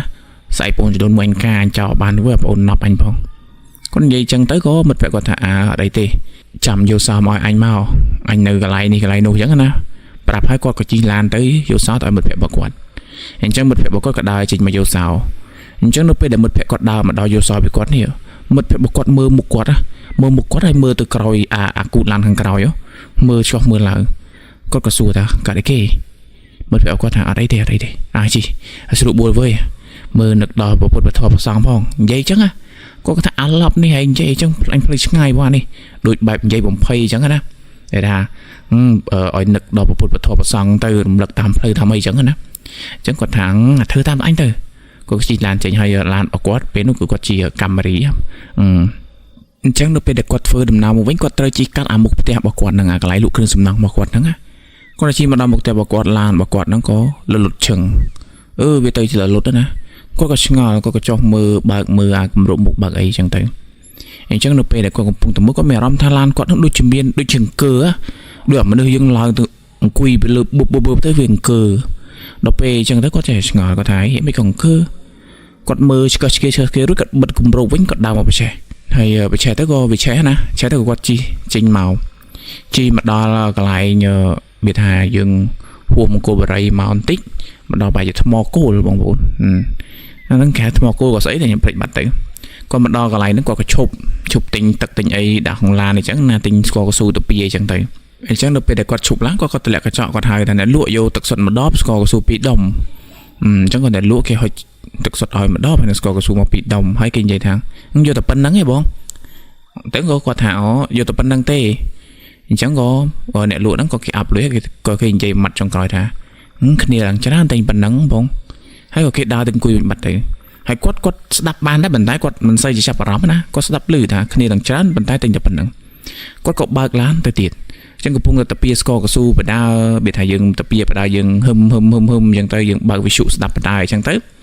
គាត់ក៏ឮសំឡេងសើចបងប្អូនសំឡេងសើចខឹកនៅពីក្រោយខ្នងគាត់ដំបូងគាត់ចាប់អារម្មណ៍ទេគាត់គិតថាវាលឺចេញពីវិទ្យុមកប៉ុន្តែវាអត់មេត្រូវលឺដោយសារតែវាជាម៉ោងដែលគេចាក់បទចម្រៀងណាចាក់ចម្រៀងពីដើមអញ្ចឹងទៅប៉ុន្តែជាសំឡេងសើចបែបក្មេងៗតិចទៅបែបមនុស្សធំតិចទៅប៉ុន្តែគាត់អត់បន្លាយខ្លួនឯងណាបងប្អូនគាត់នៅតែធ្វើដំណើរទៀតគាត់អត់បន្លាយខ្លួនឯងទេអញ្ចឹងនៅពេលដែលឡានគាត់មកដល់ត្រឹមពោធិ៍សាត់បងប្អូនគាត់ថាពេលនោះគាត់ក៏លេខទៅមកកញ្ចក់កណ្ដាលគាត់ក៏លេខមើលកញ្ចក់កណ្ដាលដោយសារតែមានឡានមួយវាបើកពីក្រោយមកវារៀងចាំងភ្លើងដល់គាត់ក៏លេខទៅកញ្ចក់កណ្ដាលហ្នឹងគាត់ថាមកគាត់ក៏លេខទៅគាត់ឃើញមនុស្ស4នាក់នៅពីក្រោយឡានរបស់គាត់នៅអាកៅអីក្រោយបាំងក្រោយក៏លេខវុបឃើញនៅបាំងក្រោយមកមុខលើស្លេកមួយអញ្ចឹងគាត់ចាប់ដើមភ័យអាពេលថាគាត់ស្អីគេដល់ពេលទៅកលេចទៅមើលក្រោយគឺអត់ឃើញអីហើយមើលទៅកញ្ចក់ម្ដងទៀតក៏អត់ឃើញអីដែរតែគាត់ច្បាស់ពេលគាត់កលេចដំបងគឺឃើញ4នាក់អង្គុយនៅពីក្រោយហ្នឹងមុខមាត់ឡើងស្លេកស្លាំងភ្នែកឡើងខ្មៅបងប្អូនដល់ពេលអញ្ចឹងគាត់ចាប់ដើមភ័យវាច្បាស់ពេកចាប់ដើមភ័យគាត់ក៏នឹកឃើញដល់សម្ដីមិត្តភក្តិគាត់និយាយថាជីតាមផ្លូវសូត្ររំលឹកគុណពុទ្ធពធប្រសងផងវើយហើយនៅពេលដែលគាត់ទិញទឹកសុទ្ធគេថាគ្នាឡើងច្រើនទិញតិចម៉េះបងអញ្ចឹងនៅពេលដែលគាត់នឹកឃើញដល់អីដែលគេនិយាយទាំងអស់ហ្នឹងព្រោះធ្វើគាត់ភ័យគាត់ចាប់ដើមសូត្រមុទ្ធស័កអញ្ចឹងណាអញ្ចឹងរហូតមកដល់ពេញបងប្អូនគាត់អត់ហ៊ានបើកឡានចូលផ្ទះទេពុនគាត់ខំបើកទ្វារឲ្យគាត់បើកឡានចូលគាត់បើកឡានចូលទេគាត់ទុកឡាននៅក្រៅគាត់ដើរចូលក្នុងផ្ទះពុនគាត់ថាបងមិនយកឡានចូលក្នុងមកពេលគេលឺកាច់កញ្ចក់កាច់អីចឹងណាគាត់អត់និយាយទេគាត់ថាអត់អីទេទុកហ្នឹងហើយស្រួលយើងប្រឡំឡើងចេញទៅគាត់ក៏ដើរចូលទៅក្នុងផ្ទះរបស់គាត់អញ្ចឹងនៅពេលដែលចូលដល់ក្នុងផ្ទះគាត់ក៏ងូតទឹកងូតអីរួចគាត់ក៏ដើរមកមុខដើរមកផ្ទះរបស់គាត់នៅពេញហ្នឹងក៏មានវេរ៉ង់ដាដែរគាត់ដើរមកវេរ៉ង់ដាខាងមុខគាត់ឈុំមើលទៅលើឡានគាត់ឈុំមើលទៅឡានគាត់ណាដូចតែឈុំមើលទៅឡានគាត់បងប្អូនហើយគេឈុំមើលមកគាត់វិញដូចគ្នាគេឈោនឹងក្បែរឡានរបស់គាត់ណាប៉ុន្តែអ្នកដែលឈោនឹងមិនមែនទាំងអស់ទេណាឈោតែម្នាក់ទេមនុស្សប្រុសហ្នឹងវ័យគឺវាថាខ្ទង់30ជាងណាប៉ុន្តែអាចនឹង35 36អញ្ចឹងណាឈោមើលមកគាត់វិញដូចគ្នាភ្នែកគេឡើងវាថាឡើងខំម៉ៅហើយគេមុខគេឡើងស្លេកស្លេកអញ្ចឹងទៅដល់តែគាត់ឃើញអញ្ចឹងគាត់ដើរចូលក្នុងបន្ទប់វិញហើយគាត់គិតថាឲ្យវិញ្ញាណហ្នឹងមកពីណាតាមគាត់មកពីណាឬមួយកន្លងគាត់មានវិញ្ញាណខ្មោចឬមួយកន្លងគាត់មានវិញ្ញាណខ្មោចឬមួយក៏អីអញ្ចឹងណាគិតគាត់អង្គុយគិតទៅប្រពន្ធគាត់ថាបងអើយកុំគិតអីយប់ជ្រៅហើយសម្រានទៅព្រោះស្អែកត្រូវក្រោកពីព្រលឹមដើម្បីទៅហាយចំនួនគេផងអីចឹងណាអញ្ចឹងគាត់សម្រានទៅអញ្ចឹងលុះដល់ព្រឹកឡើងគាត់ក៏ក្រោកងូតទឹកងូតអីរួចគាត់ដើរចេញមកបំរុងទៅបើកឡានរបស់គាត់ដល់តែគាត់បើកទ្វារចេញមកបងប្អូនគាត់ឃើញគាត់ក៏លេចទៅគឺឃើញនៅក្នុងឡានរបស់គាត់ហ្នឹងមកអង្គុយនៅក្នុងហ្នឹងណាអញ្ចឹងទៅគាត់អត់ជីតាមរបស់គាត់ទេគាត់យកឡានរបស់ប៉ារបស់គាត់ដែលទុកឲ្យម៉ាក់របស់គាត់ហ្នឹងគាត់យកឡានហ្នឹងជីអញ្ចឹងគាត់ជីទៅកន្លែងកម្មវិធីការចុះនៅពេលដែលដល់កន្លែងកម្មវិធីការចាប់អញ្ចឹងទៅគាត់ចេញពីកន្លែងកម្មវិធីការហ្នឹងមកគាត់អត់ទាន់ចូលផ្ទះទេគាត់ទៅវត្តគាត់ទៅសុំទឹកមុនលោកណា ដល់តែបានទឹកមុនលោកមកគាត់ជិះមកផ្ទះវិញហើយបានទឹកមុនមកដល់គាត់ចូលទៅស្រោចនៅលើឡានរបស់គាត់យកទៅប្រោះព្រំនៅពីលើឡានរបស់គាត់ដែលគាត់ជិះមកពីប្រទីមានជ័យហ្នឹងអញ្ចឹងបន្ទាប់ពីគាត់ប្រោះព្រំហើយអញ្ចឹងទៅគាត់ក៏ចូលក្នុងផ្ទះហើយគាត់ចាំសង្កេតមើលអញ្ចឹងនៅពេលដែលរៀងល្ងាចបន្តិចម៉ោងប្រហែលជាខ្ទង់ 6-7 គាត់ក៏ដើរចេញមកគាត់អត់មើលក្នុងឡានទៅគឺអត់ឃើញអីទេអញ្ចឹងក៏គាត់គិតថាអូប្រហែលជាចេញទៅហើយប្រហែលជាខ្មោចព្រៃខ្មោចផ្លូវទៅតាមមកតាមផ្លូវតាមអីចឹងណាគាត់ក៏សម្រាប់ទៅលុះដល់ព្រលឹមឡើងគាត់ក៏ត្រឡប់ទៅប្រទីមានជ័យវិញអញ្ចឹងនៅពេលដែលគាត់ទៅដល់ប្រទីមានជ័យវិញនេះទៅដល់ហ្នឹងម៉ោងប្រហែលជាម៉ោង 10-11 ហើយអញ្ចឹងទៅដល់គាត់សួរមិត្តភក្តិរបស់គាត់ថាមិនដាលក់ដូរដាច់អត់ណាមិត្តភក្តិគាត់ថាមិនអីធម្មតាអញ្ចឹងគាត់ក៏សួរទៀតថាខ្មោចលួចអត់ណាហើយនៅហ្នឹងអញ្ចឹងគាត់មិត្តភក្តិគាត់ថាអត់ផងតែអញឮសំឡេងដូចហៅអញណាសំឡេងដូចអាស្រៀងបងអូនឯងបងអូនគាត់ឈ្មោះស្រៀងណាហើយអញ្ចឹងទៅគាត់ថាឈួតអើយបងអូនអញមិនដែលលងទេហើយស្ងាត់សូនហើយតាំងពីដើមមកអញ្ចឹងមិត្តភក្តិគាត់ថាទេអញឮសំឡេងវាមែនតាតែអត់អីទេអានឹងអាចតែអញស្ដាប់ច្រឡំទៅអញ្ចឹងតែឲ្យមើលវិញតែអញទៅផ្ទះហើយចុះគាត់ក៏ទៅផ្ទះវិញបាត់ទៅនៅតែបងស្រីក៏គាត់រៀបចំមើលបងមើលតាមអ្វីដែលមិត្តភក្តិគាត់ទុកឲ្យរួចក៏ដល់ម៉ោងបាយល្មមតែម៉ោងបាយគាត់ក៏ជិះឡានទៅទិញបាយទិញអីមកគាត់យកឲ្យបុគ្គលិកគាត់ហូបដែរអញ្ចឹងណាហ្នឹងហើយព្រោះតាំងពីមកមិនដែលបានហូបបាយជាមួយបុគ្គលិកទេហើយបុគ្គលិកមកជុំគ្នាយើងបុគ្គលិកហ្នឹងអ្នកដឹកសំងដឹកអីគាត់ខ្ញុំមិនចង់ប្រើពាក្យកម្មករបងប្អូនយើងប្រើបុគ្គលិកអញ្ចឹងទៅអញ្ចឹងក៏ហូបបាយជុំគ្នានិយាយលេងអញ្ចឹងរួចហើយក៏ឲ្យទៅធ្វើការរៀងខ្លួនទៅហើយគាត់ត្រឡប់គាត់តែបាយឬក៏ទៅតែសម្រានហ្នឹង10នាទីឬក៏20នាទីនៅលើប៉ៅអ៊ីនឹងក្រោមហ្នឹងបងប្អូនអញ្ចឹងនៅពេលដែលគាត់កំពុងតែសម្រានបែបលាវណាក៏ស្រាប់តែថាមានក្មេងប្រុសម្នាក់ហ្នឹងដើរមកដល់ឈោមមើលគាត់ពេលនោះគឺគាត់នៅភ្នែកផ្សាយព្រមណាគាត់ឃើញតែគាត់អត់ក្រោកទេគាត់ថាគាត់ដូចជាក្រោកអត់រួចប៉ុន្តែបើសួរថាខួរក្បាលគាត់ហើយនឹងចិត្តគាត់ហ្នឹងគាត់ថាចង់ក្រោកគឺចង់ក្រោកគាត់ថាក្រោករួចបងប្អូនអញ្ចឹងអាក្មេងម្នាក់ហ្នឹងមកដល់ឈោមមើលគាត់ឈោមមើលវាធ្វើក្បាលវាងីងើរួចវាលោតក៏ទ្រុបពីលើគាត់គាត់ថាវាលោតក៏ទ្រុបពីលើគាត់អាទឹកមាត់វាហូរឃ្លាខ្លះមកលើមុខរបស់គាត់នេះគាត់ថាគាត់ក៏ក្រោករួចទេគាត់បានត្រឹមតែស្រែកប៉ុន្តែស្រែកអត់ឮសំឡេងចេញទៅក្រៅទៀតគាត់ថា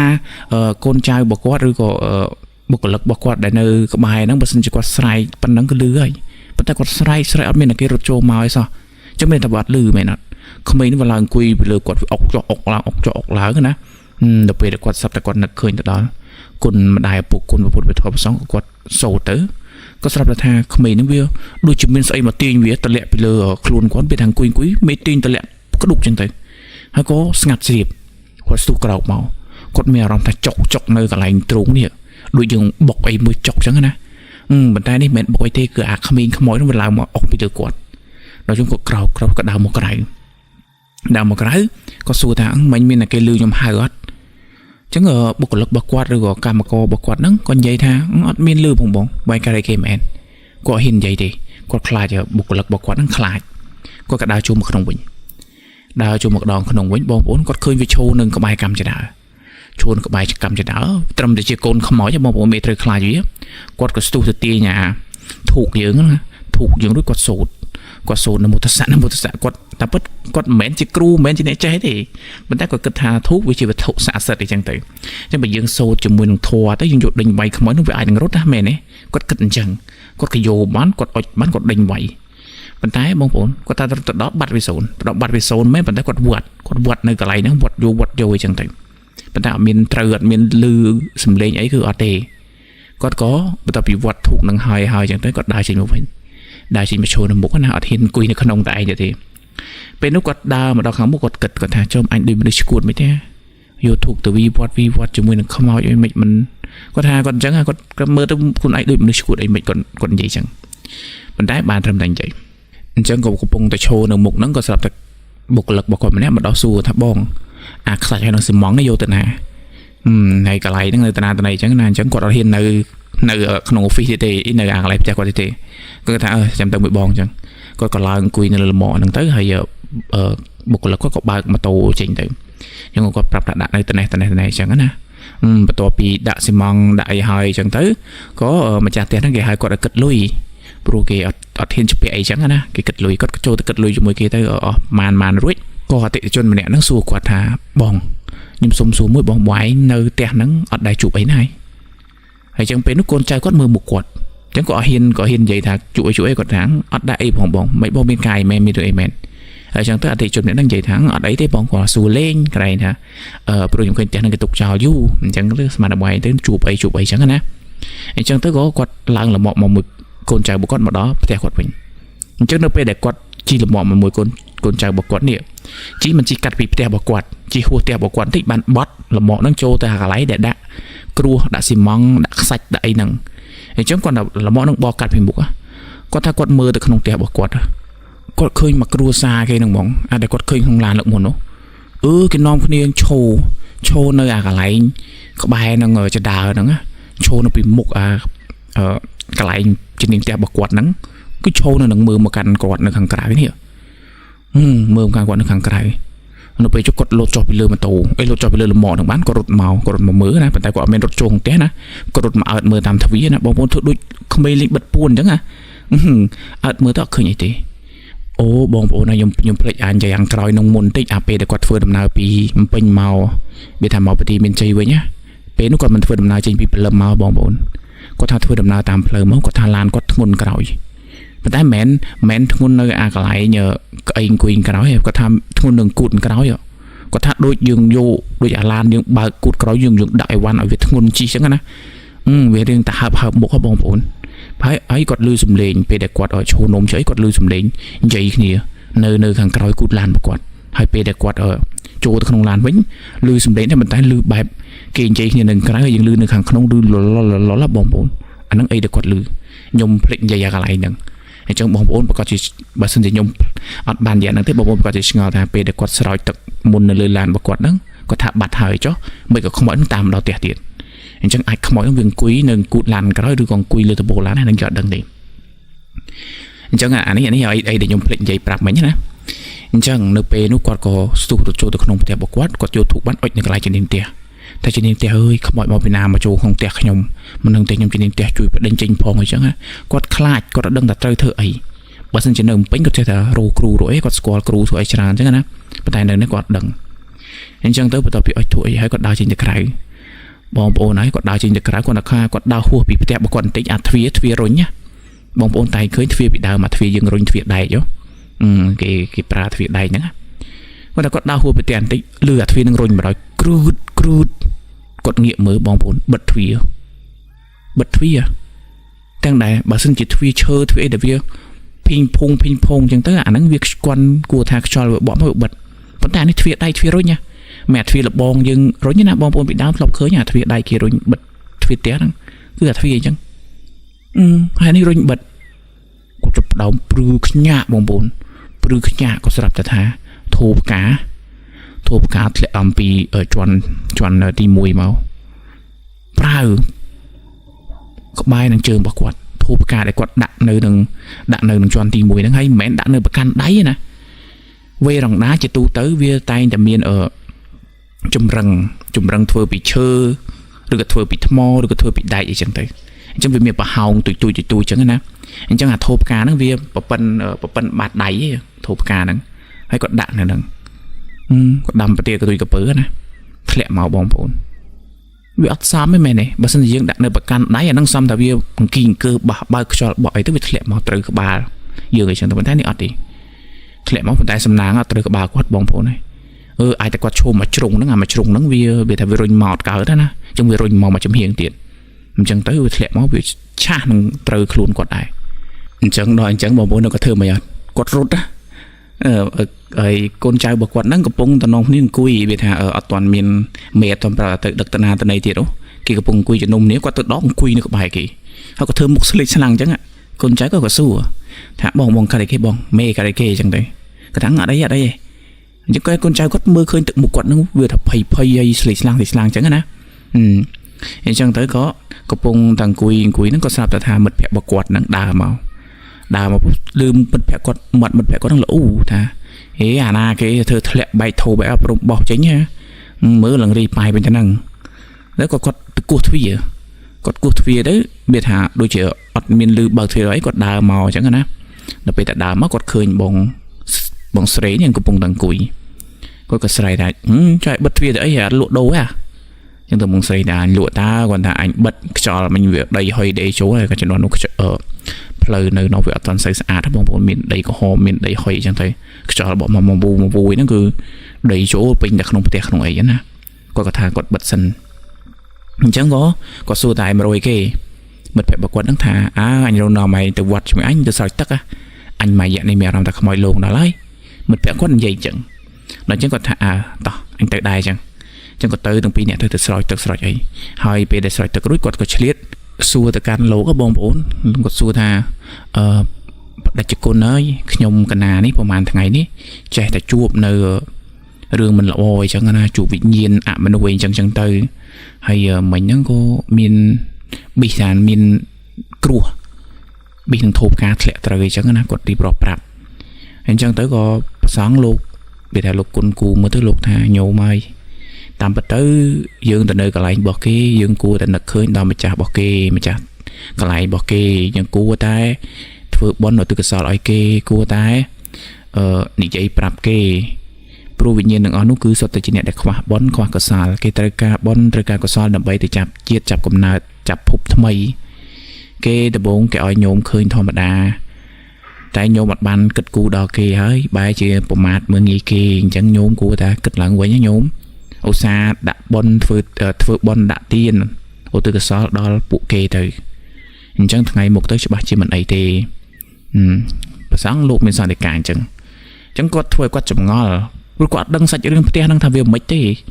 គាត់ថាទៅនៅនឹងទៅវាខ្មោចលងតែប៉ុណ្្នឹងឯងបើមិនគាត់ដឹងសាច់រឿងគាត់ថាបើសិនគាត់ដឹងសាច់រឿងពីដំបូងគាត់អត់បដ ாய் អញ្ចឹងណាដល់តាបងគាត់ត្រូវស្លាប់បងប្អូនអត់ទេអញ្ចឹងនៅពេលដែលប្រសងលោកមានសង្ឃដីកាអញ្ចឹងហើយក៏គាត់ថ្វាយក្រាបបង្គំលាមកវិញណាក្រាបបង្គំលាជិះឡានចេញមកអញ្ចឹងទៅអញ្ចឹងមិត្តភក្តិរបស់គាត់ក៏សួរថាមិញឯងសួរលោករឿងអីគេអញ្ចឹងទៅក៏គាត់រៀបរាប់ប្រាប់អញ្ចឹងទៅមិត្តភក្តិរបស់គាត់ហ្នឹងគ្រាន់តែឮរឿងអញ្ចឹងអត់ហ៊ាននិយាយទេស្ងាត់អញ្ចឹងទៅថាអត់តោះទៅរោដាក់អីបន្តិចតួចឯងមុននឹងទៅផ្ទះវិញអញ្ចឹងណាអញ្ចឹងទៅគាត់ក៏ថាមានអីតោះអញ stress ដែរមួយថ្ងៃហ្នឹងគាត់ក៏ទៅហូបអីគាត់ក៏បានខប្រាប់ទៅកូនចៅរបស់គាត់ថាពេលដែលនាំគ្នាទៅផ្ទះហ្នឹងជួយគប់សោខាងមុខឲ្យគាត់ផងសោហ្នឹងគាត់ដាក់នៅក្នុងផ្ទះហ្នឹងនៅលើតុគាត់ទៅប្រាប់បុគ្គលិកគាត់ម្នាក់ណាអញ្ចឹងនៅពេលដែលប្រាប់ហើយគាត់ក៏ផឹកស៊ីទៅហ្នឹងហើយដល់ម៉ោងប្រហែលជា 9 10 ឯគាត់ក៏មកផ្ទះវិញមកដល់បងប្អូនគាត់ថាអត់បានចាក់សោទេផ្ទះហ្នឹងអត់បានចាក់សោពីក្រៅទេពីព្រោះអត់មានគេនៅក្នុងហ្នឹងទេបើគាត់ប្រាប់កូនចៅគាត់ប្រាប់បុគ្គលិកគាត់ឲ្យបិទហ្នឹងគឺបិទចាក់សោហ្នឹងគឺគេចាក់ពីក្រៅព្រោះគេត្រូវទៅផ្ទះណាក៏ប៉ុន្តែមកដល់គឺអត់មានឃើញចាក់សោគាត់ក៏បើកទ្វារចូលទៅដល់ទៅបើកទ្វារចូលទៅចុចបើកភ្លើងពឹបបងប្អូនឃើញបុគ្គលិកគាត់ហ្នឹងដេកស្លាប់នៅពីមុខអាតុកធ្វើការរបស់គាត់ហ្នឹងគាត់ដាស់អត់ភ្ញាក់ទេអញ្ចឹងក៏គាត់ខលហៅមិត្តភក្តិរបស់គាត់ដើម្បីឲ្យមកជួយណាចឹងមិត្តភក្តិគាត់មកដល់អញ្ចឹងក៏ជួយគ្នានិយាយថាលើកដាក់ឡានយកទៅមន្ទីរពេទ្យអញ្ចឹងក៏យកទៅមន្ទីរពេទ្យអញ្ចឹងទៅពេទ្យគេមើលគេអីទៅគេដាក់សេរ៉ូមនៅអីហើយគាត់ក៏បានខលហៅបងប្អូនរបស់បុគ្គលិកម្នាក់ហ្នឹងឲ្យមកជួយមើលណាអញ្ចឹងនៅពេលដែលបងប្អូនគេមកដល់គាត់ក៏របៀបថាប្រាប់ឲ្យគេមើលទៅគាត់ទៅផ្ទះវិញហើយថ្លៃពេទ្យថ្លៃខ្ញុំគាត់អ្នកចេញគាត់មកដល់ផ្ទះវិញមិត្តភក្តិរបស់គាត់បងប្អូនគាត់តែមកដល់ปุ๊បគាត់ចុះពីលើឡានគាត់មិនទាន់បាននិយាយអីផងមិត្តភក្តិគាត់ជន់ឡានចេញទៅងូអត់មានចាំឲ្យគាត់និយាយអីទេគាត់ក៏ដើរចូលទៅក្នុងផ្ទះយកសោឲ្យបិទទៅហើយណាមួយគាត់រៀងស្វឹងដែរគាត់សូវជាខ្លាចទេបិទសោគាត់ក៏ដើរទៅអញ្ចឹងនៅពេលដែលគាត់ដើរឡើងកម្មជាដើរឡើងទៅដល់អាកាច់កែងណាអញ្ចឹងបើសិនជាយើងដើរអាចជន់វាថាមួយកម្មពីរកម្មក្រោមហ្នឹងគឺយើងអាចមើលទិដ្ឋភាពនៅក្នុងផ្ទះហ្នឹងយើងដើរទៅដល់ជន់លើយើងកាច់មួយកែងមកគឺថាយើងអត់អាចមើលឃើញអត្តភាពដែលនៅអាកន្លែងតុកធ្វើការកន្លែងប៉ៅអ៊ីឬក៏កន្លែងចដើរជន់ក្រោមហ្នឹងគឺអត់ឃើញអីទេប៉ុន្តែគាត់ឮសំឡេងដែលឮសំឡេងហ្នឹងដឹងឮសំឡេងគេអត់ឮសំឡេងខ្មោចអញ្ចឹងគាត់ក៏ស្ទុះចុះមកក្រោមវិញជុះមកក្រោមគាត់អើតមើលទៅគាត់ឃើញបុគ្គលិកគាត់ដែលស្លាប់ហ្នឹងឃើញនៅនឹងដែលទាំងដែលបុគ្គលិកហ្នឹងទៅដល់ពេលហើយគាត់ក៏ស្ទុះចុះមកដល់ក្រោមអត់មានឃើញអីសោះគាត់អើតមកពីលើគាត់ឃើញច្បាស់ណាស់ឃើញដេកផ្កាប់មុខនៅអាកន្លែងដែលគាត់ស្លាប់មុនហ្នឹងប៉ុន្តែនៅពេលដែលគាត់ស្ទុះរត់មកដល់ក្រោមនេះគាត់ថាអត់ឃើញអីវាស្ដែងបងប្អូនស្ដែងអញ្ចឹងដល់ពេលនោះគាត់ស្រាប់តែរឿងខ្លាចរឿងព្រឺសបល់រឿងនិយាយថាទៅចាក់ចង់ដៃទៅចង់ជើងគាត់និយាយមកគាត់ថាចង់បានអីនិយាយមកប្រាប់មកញ៉ាំខ្លាចទេនិយាយមកប្រាប់មក តែអត់មានសម្លេងអីអត់មានឃើញរូបរាងអត់មានអីមកទេគាត់ក៏ដើរឡើងទៅកន្លែងគាត់គេងទៅដល់ក្នុងបន្ទប់គាត់ប្រាស់ខ្លួនគេងទៅប្រាស់ខ្លួនគេងទៅអញ្ចឹងក៏លុតដល់ស្អែកឡើងក៏គាត់ក្រោកពីគេងណារឿងធីងធងប៉ុន្តែយប់ហ្នឹងគាត់ថាអត់មានយល់សពឃើញអីទេគាត់និយាយប៉ុណ្្នឹងហើយគួរណាស់តាចង់បានអីមកប្រាប់គេតែស្ងាត់ជ្រាបអត់មានឃើញអីគាត់ក៏ទៅងូតទឹកងូតអីហើយក៏គាត់ដើរទៅមើលបុគ្គលិករបស់គាត់អញ្ចឹងទៅគាត់នឹកឃើញទៅដល់បុគ្គលិកម្នាក់ដែលពីយប់មិញហ្នឹងគាត់ដួលស្លាប់អីចឹងណាគាត់ក៏ប្រាប់ទៅកាន់បុគ្គលិកគ្នាគាត់ផ្សេងទៀតហ្នឹងថាយប់មិញអត់មានអ្នកគេដឹងទេតែម្នាក់កហ្នឹងគាត់ដួលស្លាប់នៅក្នុងផ្ទះខ្ញុំហើយអត់មានជួយគ្នាសោះពួកយើងហ្នឹងបងប្អូនគ្នាស្រឡាញ់គ្នាទៅអញ្ចឹងទៅក៏បុគ្គលិកគាត់ទាំងអស់ថាអត់ដឹងបងមេខ្ញុំឃើញវាដូចជិះទៅជាមួយខ្ញុំទេហើយឃើញវាបាត់មកវិញវាថាមេឯងប្រាប់ឲ្យទៅបិទទ្វារឲ្យមេឯងផងអញ្ចឹងក៏វាមកបិទទៅហើយខ្ញុំអត់ដឹងអត់បានសួរនាំដែរអញ្ចឹងទៅក៏បងស្រីក៏ប្រាប់ថាយប់មិញហ្នឹងស្លាប់នៅក្នុងផ្ទះខ្ញុំហ្នឹងនៅពីមុខតុកកន្លែងធ្វើការខ្ញុំហ្នឹងគាត់ថាមិនដឹងស្លាប់ដោយសារអីហើយនេះខ្ញុំទៅមើលទេសិនទៅសួរនាំក្រែងរកក្រោកអីចឹងណាគាត់ក៏បើកឡានជិះចេញទៅហើយមុននឹងចេញគាត់ឆ្លៀតប្រាប់បុគ្គលិកគាត់ដែរថាត្រូវដឹកគ្រឿងសំណង់ទៅនេះទៅនោះអីចឹងណាឬគាត់ទៅកាន់មន្ទីរពេទ្យហ្នឹងទៅដល់មន្ទីរពេទ្យហ្នឹងគាត់ឃើញបុគ្គលិកគាត់ម្នាក់ហ្នឹងកំពុងតែហត់ពពកអញ្ចឹងទៅក៏គាត់សួរថាមិនហើយធូរបានច្រើននៅហើយភ្ញាក់ពីពេលណាពេទ្យគេថាមិនខ្លះហើយយប់មិញហ្នឹងគាត់បានស្លាប់អញ្ចឹងបុគ្គលិកហ្នឹងក៏គាត់ឆ្លើយហើយអញ្ចឹងទៅដល់ពេលសំណួរដែលថាមិនបានស្លាប់ហ្នឹងគាត់នៅអត់ហ៊ាននិយាយអញ្ចឹងទៅប្រពន្ធគាត់ហ្នឹងមើលមុខគាត់និយាយប្រាប់បងទៅនិយាយប្រាប់មេទៅកុំឲ្យមានរឿងលើក្រោយទៀតអញ្ចឹងណាអញ្ចឹងគាត់ថាមេបើខ្ញុំនិយាយមេកុំខឹងខ្ញុំមេអញ្ចឹងក៏បងស្រីនេះគាត់ថាមានអីទេនិយាយមករឿងអីគេខ្ញុំអត់ទៅប្រកាន់ស្អីមានថាអីខ្ញុំទេតែត្រូវសុំទោសកឯងវិញដែលឲ្យកឯងមកបិទទ្វារបិទអីចឹងទៅក៏មានបញ្ហាអីចឹងណាអញ្ចឹងគាត់និយាយមកគាត់ថាយប់មិញហ្នឹងមេខ្ញុំជិះមកជាមួយនឹងគ្នាខ្ញុំហើយនៅពេលដែលមេប្រាប់ថាឲ្យទៅបិទវិញខ្ញុំក៏បកត្រឡប់ទៅវិញ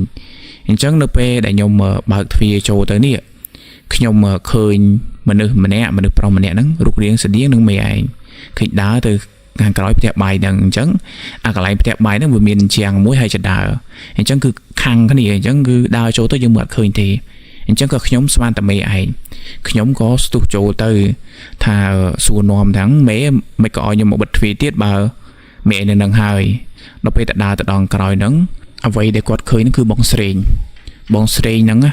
ប៉ុន្តែបងស្រេងគឺគាត់អង្គុយផ្អែកនឹងអញ្ចឹងហើយឈាមហូរដាប់ខ្លួនណាបងប្អូនហើយស្រែកសួរមកកាន់គាត់ថា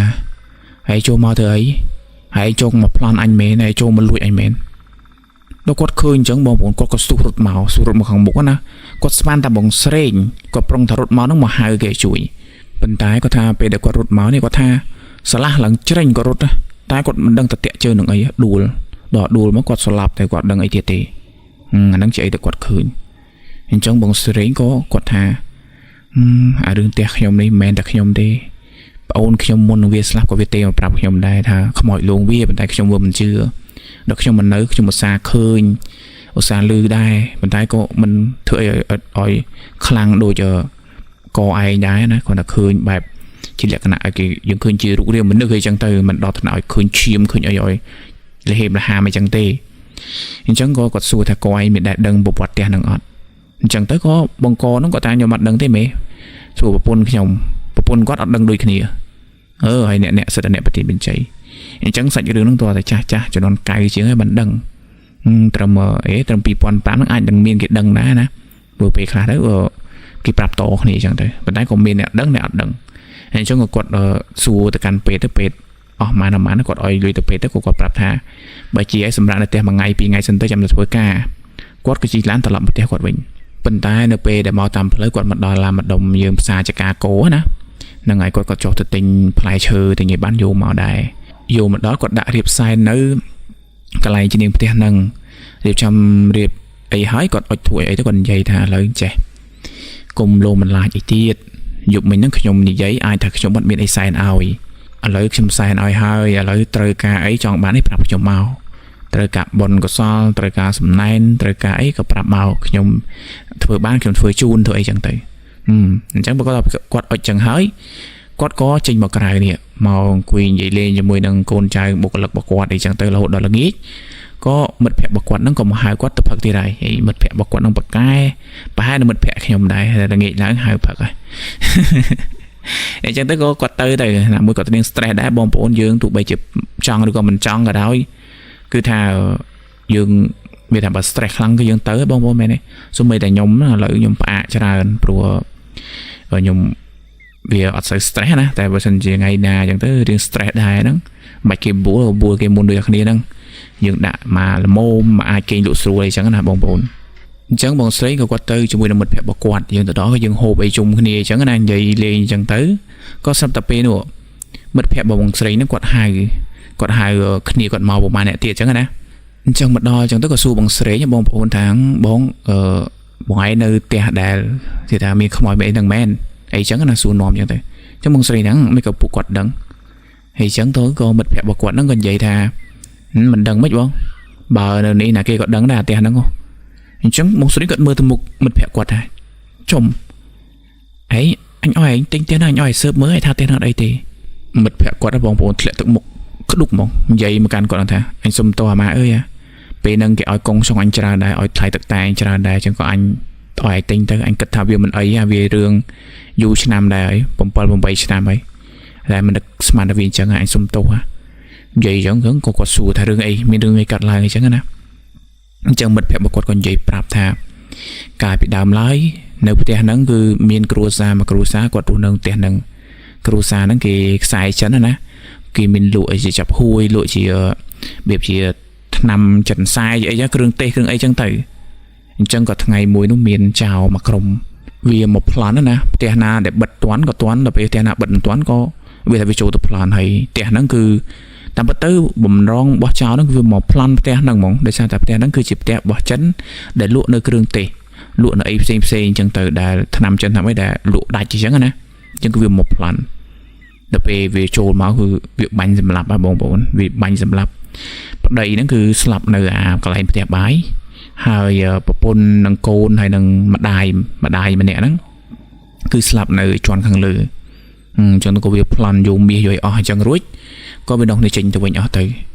ហើយសាកសពហ្នឹងគឺវាទុកចោលនៅហ្នឹងអញ្ចឹងនៅពេលដែលគេដឹងរឿងថាគ្រូសាហ្នឹងស្លាប់គេថាចូលទៅគឺឃើញឈាមពេញតែក្នុងហ្នឹងហើយសាកសពនីមួយៗគឺស្លាប់ដោយបិទភ្នែកចិត្តទេគឺបើកភ្នែកទាំងអស់អញ្ចឹងមកបន្ទាប់ពីគេធ្វើពិធីបុណ្យសពហើយអញ្ចឹងទៅផ្ទះហ្នឹងក៏បានទៅលើសាច់ញាតិរបស់ក្រុមគ្រួសារហ្នឹងដំបូងឡើយគឺទៅនៅប៉ុន្តែនៅពេលដែលក្រុមគ្រួសារហ្នឹងទៅនៅអញ្ចឹងទៅក៏តែងតែលឺមាត់ថាមានខ្មោចលោមានអីអញ្ចឹងណាតែងតែលឺស្រែកទាំងយប់ថាខ្មោចលោអញ្ចឹងទៅពេលខ្លះរត់ចេញពីផ្ទះហ្នឹងទៅសុំផ្ទះអ្នកជិតខាងដើម្បីជ្រោកដើម្បីអីអញ្ចឹងណាបងប្អូនអញ្ចឹងរួចទៅក៏យូរទៅនៅមិនកើតនៅមិនបានអីអញ្ចឹងរួចក៏ដាក់ផ្ទះហ្នឹងលក់ចោលទៅអញ្ចឹងក៏មានអ្នកដែលគេធ្លាប់របៀបថាគេមកមើល 4-5 នាក់ដែរណាប៉ុន្តែមកមើលទៅចេះតែអត់ត្រូវមកមើលទៅចេះអត់ត្រូវចំណែកឯបងស្រីនេះជាអ្នកចុងក្រោយដែលទិញផ្ទះហ្នឹងគាត់អត់បានបបើខ្លួនឯងទេបងប្អូនបើសិនគាត់មកមើលខ្លួនឯងក៏អាចថាមិនត្រូវដែរប៉ុន្តែគាត់ឲ្យមិត្តភក្តិគាត់ហ្នឹងមើលជំនួសដល់មិត្តភក្តិហ្នឹងគេថាឥឡូវបងឯងជួយសេរីផ្ទះហ្នឹងចេញទៅជួយបញ្ចុះគេឲ្យទិញទៅចាំខ្ញុំឲ្យថ្លៃទឹកតែបងឯងប៉ុណ្ណេះឲ្យច្រើនអញ្ចឹងណាដល់មិត្តភក្តិគាត់នឹងលឺតែបានច្រើនក៏សេរីចេញទៅហើយណាមួយក៏គាត់ថាំងប្រហែលជាមិត្តភក្តិគាត់មកនៅមិនប្រហែលជាមិនមានខ្មោចមានអីអញ្ចឹងណាគាត់ថាគាត់អត់ដែរដឹងតែបងស្រីគាត់ជឿលើរឿងហ្នឹងទេប៉ុន្តែនៅពេលដែលនិយាយហើយក៏ស្រាប់តែបងស្រីគាត់ឲ្យស៊ើបនេះគាត់ស៊ើបថាគាត់ឲ្យថាហើយស៊ើបមើលផងផ្ទះហ្នឹងធ្លាប់មានប្រវត្តិអីអត់ហ្នឹងគាត់ពេលនោះគាត់ឃើញខ្ញុំប្រាប់អាមុនដំបូងគាត់ថាគាត់រំលងឡើង2ថ្ងៃអី2ថ្ងៃបើគាត់ទេប្រាប់បងស្រីវិញ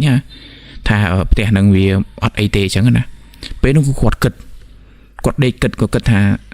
តើគួរតែប្រាប់បងស្រីត្រង់អត់បើប្រាប់បងស្រីត្រង់តែផ្ទះហ្នឹងវាមានប្រវត្តិចេះអាចនឹងបងស្រីមិនទិញ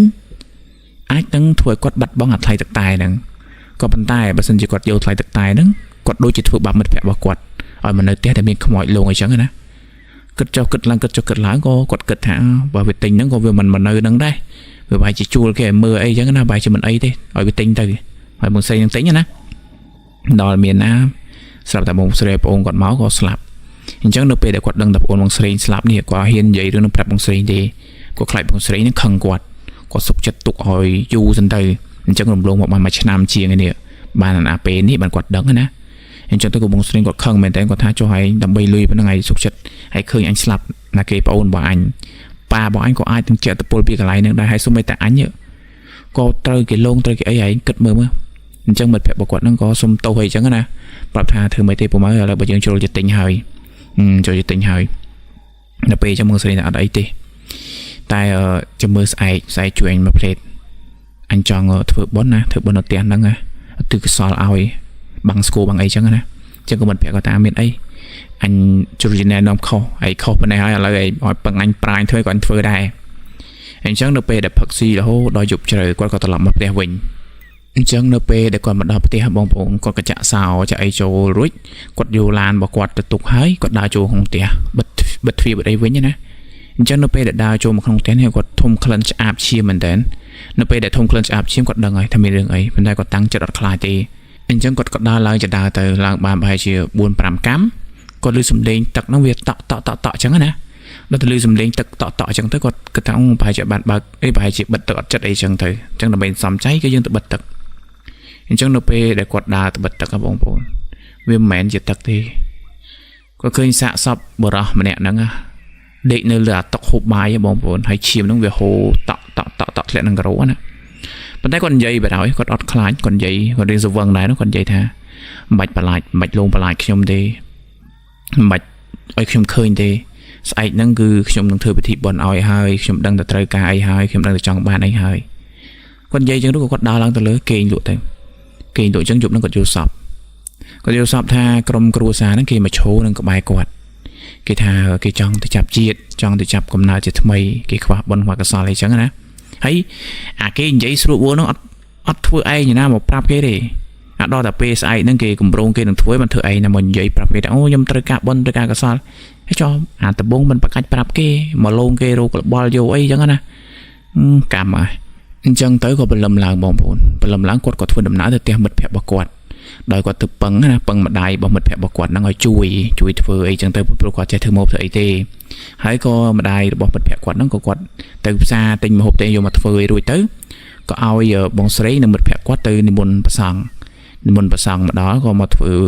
និយាយថាយើងឆាន់មកព្រឹកនៅក្នុងផ្ទះហ្នឹងណាព្រះសង្ឃលោកគង់ឬគាត់ឆាន់នៅក្នុងនឹងអីហើយចឹងទៅក៏ប្រគេនជាទេយទានជាភេសជ្ជៈជាអីជូនព្រះអង្គហើយក៏និមន្តលោកហ្នឹងទៅវត្តវិញនិមន្តលោកទៅដល់វត្តក៏គាត់ត្រឡប់មកវិញណាចឹងនៅពេលដែលគាត់ត្រឡប់មកវិញនេះម្ដាយរបស់មិត្តភក្តិគាត់ក៏ប្រាប់ថាលោកមានសង្ឃដីកាប្រាប់ណាលោកដែលគាត់ទៅស្រោចទឹកហ្នឹងអញ្ចឹងលោកក៏និមន្តមកដែរអញ្ចឹងទៅក៏ម្ដាយរបស់មិត្តភក្តិគាត់ហ្នឹងនិយាយថាព្រះសង្ឃលោកមានសង្ឃដីកាថាវិញ្ញាណរបស់គេនោះគឺមិនមែនតែមួយថ្ងៃហ្នឹងគេបានបន់បានកុសលគ្រប់ត្រូវទៅទេតែគេបានទទួលហើយអញ្ចឹងគេតម្រូវព្រះសង្ឃលោកមានសង្ឃដីកាថាឲ្យក្មួយស្រេងឯនេះរាប់ព្រឹកឡើងនៅពេលដែលមានព្រះសង្ឃលោកនិមន្តបិណ្ឌបាតកាត់គឺយើងវាថាយើងដាក់បាតទៅយើងឧទ្ទិសកុសលយើងនិយាយថាយើងឧទ្ទិសកុសលទៅដល់ម្ចាស់ផ្ទះទាំង4ទាំង5នាក់ដែលស្លាប់នៅក្នុងផ្ទះនេះហើយមួយទៀតនោះគឺកុំភ្លេចនោះគឺប្អូនរបស់ក្មួយស្រេងឯងប្អូនរបស់ក្មួយស្រេងឯងក៏នៅក្នុងផ្ទះហ្នឹងដែរមូលហេតុដែលគាត់នៅក្នុងផ្ទះហ្នឹងដោយសារតែគាត់ប្រមាថគេគាត់មើលងាយគេអញ្ចឹងនៅពេលដែលគេឲ្យគាត់ស្លាប់ហើយគេយកវិញ្ញាណហ្នឹងទុកនៅហ្នឹងអញ្ចឹងមានន័យថាវិញ្ញាណរបស់ប្អូនបងស្រីហ្នឹងគឺអត់ទាន់ទៅណាទេគឺនៅក្នុងផ្ទះហ្នឹងដែរគាត់យល់សប្តិឃើញប្អូនរបស់គាត់ជាប់ច្បាក់អីហ្នឹងប្រហែលជាគេដាក់ច្បាក់ទុកក្នុងផ្ទះហ្នឹងប៉ុន្តែបើសិនជាសួរថាគាត់ប្រមាថគេមិនហ្នឹងគឺអត់ដឹងទេពីព្រោះអត់មានគេនៅក្នុងហេតុការណ៍ហ្នឹងសុទ្ធតែគាត់ស្លាប់អញ្ចឹងហើយបងស្រីក៏គាត់មានការសង្ស័យដែរគាត់អត់អាចថាប្អូនរបស់គាត់នឹងទៅលោតសម្លាប់ខ្លួនគ្រាន់តែរឿងឲ្យមកប្រទីមានជ័យមួយអាទិត្យពីរអាទិត្យឬក៏មួយខែហ្នឹងហើយត្រូវទៅសម្លាប់ខ្លួនបើលុយក៏មានចាយអីក៏មានហ្នឹងហើយតែអ្វីដែលចម្លែកគឺឃើញស្នាមនៅកកញ្ចឹងកងក្រោយនឹងខ្លួនរបស់គាត់អញ្ចឹងណាអញ្ចឹងបានបងស្រីដឹងថាអូប្អូនគាត់ស្លាប់ហ្នឹងប្រហែលជាដោយសារតែវិញ្ញាណខ្មោចនៅក្នុងផ្ទះហ្នឹងក៏ប៉ុន្តែគាត់អត់ដឹងទេថាតើប្អូនគាត់ហ្នឹងទៅវាថាធ្វើខុសអីខ្លះហ្នឹងគឺគាត់ដឹងគាត់ដឹងទេអញ្ចឹងទៅក៏គាត់វាថាគាត់ភ្លេចដែរបងប្អូនភ្លេចទិសកុសលប្អូនគាត់ដែរអញ្ចឹងទៅក៏ចាប់ពីថ្ងៃហ្នឹងមកគាត់ថាលេងមានរឿងអីប៉ុន្តែគាត់តែងតែដាក់បាតលោកថ្ងៃសិលថ្ងៃអីហ្នឹងគឺគាត់តែងតែយកទេយទានហ្នឹងទៅវត្តហើយនៅពេលដែលទៅនោះគាត់ឲ្យទិសកុសលជូនទាំងប្អូនគាត់ជូនទាំងម្ចាស់ផ្ទះហ្នឹងណាជូនទាំងអស់អញ្ចឹងទៅអញ្ចឹងក៏រហូតមកដល់ឆ្នាំ2010គាត់ក៏បានធ្វើការ renovate ឬក៏យើងភាសាខ្មែរយើងហៅថាវាថា ធ្វើឡើងវិញឬក៏កែសម្រួលឡើងវិញអញ្ចឹងណាធ្វើផ្ទះនឹងឡើងវិញកែសម្រួលឡើងវិញដោយឲ្យវាទៅតាមបែបបទនៃសម័យទំនើបអញ្ចឹងណា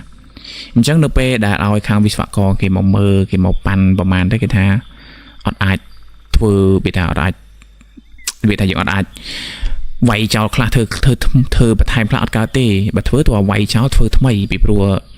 សំណង់ហ្នឹងវាអាចនឹងស្រត់អាចនឹងបាក់អាចនឹងអីចឹងណាយើងអត់អាចធ្វើថ្មីបានទេយើងអាចធ្វើបន្ថែមបានទេមានតែវាយចោលឲ្យធ្វើថ្មីបណ្ដោយទៅអញ្ចឹងគាត់សម្រេចចិត្តថាវាយចោលធ្វើថ្មីប៉ុន្តែមុននឹងវាយចោលគាត់បានធ្វើពិធីសុំអីគេត្រឹមត្រូវដែរណាអញ្ចឹងនៅពេលដែលវាយតិចទីអញ្ចឹងទៅគាត់ឃើញបងប្អូនអាកន្លែងហ្នឹងគាត់អត់ដែលបានទៅមើលទេគាត់ដែលបានបើកមើលទេនៅអាកន្លែងផ្ទះបាយវាមានអាកូនវាមានយើងហៅថាឃ្លុបមួយណាកូនឃ្លុបមួយវានៅនឹងស្រាប់ដាក់ចានអីចឹងណាអញ្ចឹងនៅពេលដែលគេវាយទៅគេមិនបើកមិនអីយកចេញដឹងគេឃើញយ៉ាងនេះអត់បងប្អូនគេឃើញមានយ័ន្តគាត់ឃើញមានយ័ន្តមានទឹកនោមមានយ័ន្តមានទឹកនោមមានកបិតរុំមកដោយមើលរុំដោយកណាត់អំបោះណារុំដោយអំបោះណានៅក្នុងហ្នឹងនៅក្នុងហ្នឹងអញ្ចឹងទៅនៅពេលដែលគាត់ឃើញអញ្ចឹងគាត់ចេះឆ្ងល់ថារបស់ហ្នឹងណាគេយកមកដាក់របស់ហ្នឹងជារបស់ណាគេយកមកដាក់អញ្ចឹងណាអញ្ចឹងគាត់យករបស់ហ្នឹងចេញមកហើយគាត់យកទៅវត្តយកទៅឲ្យលោកទៅសួរវាទូលប៉ិតលោកអញ្ចឹងណាអញ្ចឹងលោកមានសង្កេតការថាវាមិនមែនជារបស់អ្នកក្រៅទេរបស់ប្អូនញោមឯងនឹងឯងហើយដោយសារតែរបស់ទាំងអស់នឹងឯងបានជាប្អូនញោមឯងត្រូវស្លាប់ប្រសងលោកមានសង្កេតការតែប៉ុណ្្នឹងទេអញ្ចឹងទៅក៏បងស្រីនេះគាត់ក៏យករបស់ហ្នឹងទៅដុតចោលទៅហើយអាហ្នឹងបើតាមខ្ញុំគិតណានេះខ្ញុំការគិតរបស់ខ្ញុំទេបងស្រីក៏គាត់មិនបាននិយាយដែរនេះខ្ញុំគិតទេខ្ញុំគិតថាអាចនឹងបងស្រីនៅពេលដែលគាត់មកនៅខ្មោចលងមកលងគាត់ដល់ខ្មោចលងគាត់ក៏ព្យាយាមរកគ្រូរួយគេមកធ្វើអីចឹងណាធ្វើពិធីធ្វើអីចាប់ខ្មោចនឹងអីចឹងទៅដល់ថាមានណាមានទៅចាប់ខ្មោចណាខ្មោចនឹងគេធ្វើគាត់វិញអញ្ចឹងគាត់ស្លាប់អីចឹងណាក៏ប៉ុន្តែបើឲ្យខ្ញុំវិភាគទៅថាខ្មោចនឹងគេធ្វើមិនខ្លាចស្លាប់គឺអត់ដឹងទេបងប្អូនហើយពីព្រោះយើងអត់នៅក្នុងហេតុការណ៍យើងអត់អាចចេះតែនិយាយបានទេអញ្ចឹងក៏មកដល់សប្តាហ៍ថ្ងៃនេះផ្ទះហ្នឹងក៏គេវាយចោលទីហើយដូចខ្ញុំនិយាយអញ្ចឹងនៅហ្នឹងសូម្បីតែខ្ញុំហើយគ្រួសារខ្ញុំអ្នកបទីមានជ័យផងក៏មិនដឹងអាចថាខ្ញុំនៅឆ្ងាយព្រោះខ្ញុំនៅថ្មពុនោះតែមិនរងថ្ងៃមិនខ្ញុំនៅថ្មពុណាស្រុកប៉ាខ្ញុំនៅថ្មពុអញ្ចឹងអាចនឹងអ្នកនៅស្វាយមួយចំនួនអាចនឹងដឹងអាចនឹងអីអញ្ចឹងទៅហើយអ្នកខ្លះក៏លោកមិនដឹងអីចឹងណាសូម្បីតែរឿងបងប្អូនដែលដឹងរឿងចោលនៅប្រទេសមានជ័យមានគ្រួសារចោលហើយនៅស្វាយជេកដូចនៅស្វាយជេកដែលមានគ្រួសារចោលដល់ហ្នឹងណាក៏ប៉ុន្តែមកដល់សប្តាហ៍ថ្ងៃនេះបងប្អូនខ្លះក៏ដឹងបងប្អូនខ្លះក៏អត់ដឹងហើយសូម្បីតែខ្ញុំក៏ខ្ញុំមិនដែលដឹងដែរទើបតែថ្ងៃមួយនៅខ្ញុំស្ដាប់រឿងមួយប៉ះចំគេនិយាយអំពីគ្រួសារចោលដែលនៅហ្នឹងវាថាបាញ់គ្នាយ៉ាងស្លាប់អីចឹងណាអញ្ចឹងទៅក៏ខ្មោចនឹងលងគេអញ្ចឹងទៅអញ្ចឹងរឿងខ្លះបងប្អូនខ្លះលោកថាអញ្ចេះadmin រឿងហ្នឹងខ្ញុំនៅនឹងដែរដូចជាមិនដែលឮជួនកាលដូចខ្ញុំនិយាយអញ្ចឹងជួនកាលចង្ងាយពីគ្នាតែផ្ទះគ្នាតែ3គីឡូផងក៏បងប្អូនខ្លះមិនដឹងផងហើយរំលងមកប្រហែល10ឆ្នាំ20ឆ្នាំហើយវាមានការចល័តមនុស្សចុះឡើងអញ្ចឹងណាមិនមែនគេមកចល័តយើងទេយើងមានមនុស្សយើងបដូរទីតាំងអ្នកចាស់ទៅនៅទីនេះអ្នកនេះទៅនៅទីនោះអញ្ចឹងណាលក់ដូរអញ្ចឹងទៅក៏រឿងយូរទៅវាទៅជាសាបទៅជាបាត់អស់អញ្ចឹងទៅអ្នកដែលដឹងរឿងអញ្ចឹងទៅក៏ពេលខ្លះលោកចាស់លោកភ្លេចភ្លាំងអញ្ចឹងទៅពេលខ្លះក៏លោកដល់អាយុសង្ខារបលោអញ្ចឹងណាអញ្ចឹងក៏យើងមិនដឹងដូចគ្នាមិនដឹងថាមានប្រមាណអ្នកដែលចាំសាច់រឿងហ្នឹងក៏ប៉ុន្តែសម្រាប់បងស្រេងគាត់ថាគាត់ជួបរឿងហ្នឹងផ្ទាល់ហើយរឿងហ្នឹងគឺជារឿងដែលធ្វើគាត់ដកជាប់នៅក្នុងចិត្តរបស់គាត់ហើយដែលគាត់យកមកនិយាយនេះគឺគាត់មិនដែលនិយាយប្រាប់ណាគេទេមានតែគ្រួសារគាត់ទេដែលដឹងអញ្ចឹងគឺសាច់រឿងបងស្រេងក៏មានតែប៉ុណ្្នឹងទេហើយអធិស្ឋានមែនតើម្សិលមិញខ្ញុំគាត់តែខ្លួនឯងខ្ជិះដែលធ្វើសាច់រឿងហើយដាក់អក្សរខុសធ្វើឲ្យបងប្អូនយើងនឹងច្រឡំគ្រប់គ្នាអញ្ចឹងខ្ញុំសុំទោសបងប្អូនមែនតើសម្រាប់ម្សិលមិញហើយតើតើថាយប់បន្តិចបានបើកមើលទៅបងប្អូនយើងខមមិនហើយអត់បាន reply ខមមិនបងប្អូនទៀតម្សិលមិញហ្នឹងរវល់ដែររវល់ពេកអញ្ចឹងទៅបញ្ញាល់ពេកក៏ធ្វើអីទាំងចុងដៃចុងជើងបងប្អូនអញ្ចឹងវាអត់បានល្អអញ្ចឹងអធិស្ឋានមែនតើហើយខ្ញុំនឹងព្យាយាមកែសម្រួលកំហុសទាំងអស់ហ្នឹងហើយម្សិលមិញហ្នឹងក៏មិនមែនទៅរវល់រឿងការងារដែររវល់រឿងម្ដាយបងប្អូនម៉ែគាត់ឲ្យជូនទៅផ្ទះវិញអញ្ចឹងទៅក៏បញ្ញាល់ធ្វើហើយក៏អាប់ឡូតបដោយទៅមិនបានឆែកម្ដងទៀតទេហើយដល់ពេលមកដឹងរឿងទៅក៏ចង់លុបក៏លុបមិនកើតបងប្អូនអាប់ឡូតហើយលុបចោលទៅខ្លាចវា នេះណាបងប្អូនអញ្ចឹងក៏ជាស្រ័យមែនតើខ្ញុំនឹងកែសម្រួលរាល់បញ្ញាទាំងអស់ហ្នឹងលើកក្រោយមុននឹងចេញស្អីគឺឆែកមើលអញ្ចឹងអរគុណមែនតើសម្រាប់ការតាមដានស្ដាប់របស់បងប្អូនពីដើមរហូតដល់ចប់អរគុណសម្រាប់ការស្រឡាញ់គាំទ្ររបស់បងប្អូនចំពោះ channel កុំខ្លាចអរគុណសម្រាប់ការចែករំលែកការ like ការ share ការ subscribe ក៏ដូចជាការ comment ផ្សេងៗហើយក៏សូមជូនពរទៅដល់បងប្អូនឲ្យជួបតែសុខភាពល្អសំណាងល្អរកទទួលទានមានបានរាល់បំណងប្រាថ្នាអ្វីគ្រប់បែបយ៉ាងហ្នឹងក៏សូមឲ្យសម្រេចទៅតាមការពងប្រាថ្នារបស់បងប្អូនរៀងៗខ្លួនពីខ្ញុំបាន Channel កុំខ្លាចយើងសន្យាថានឹងជួបគ្នានៅថ្ងៃស្អែកតាមពេលវេលានៅម៉ោងដដែលជម្រាបលា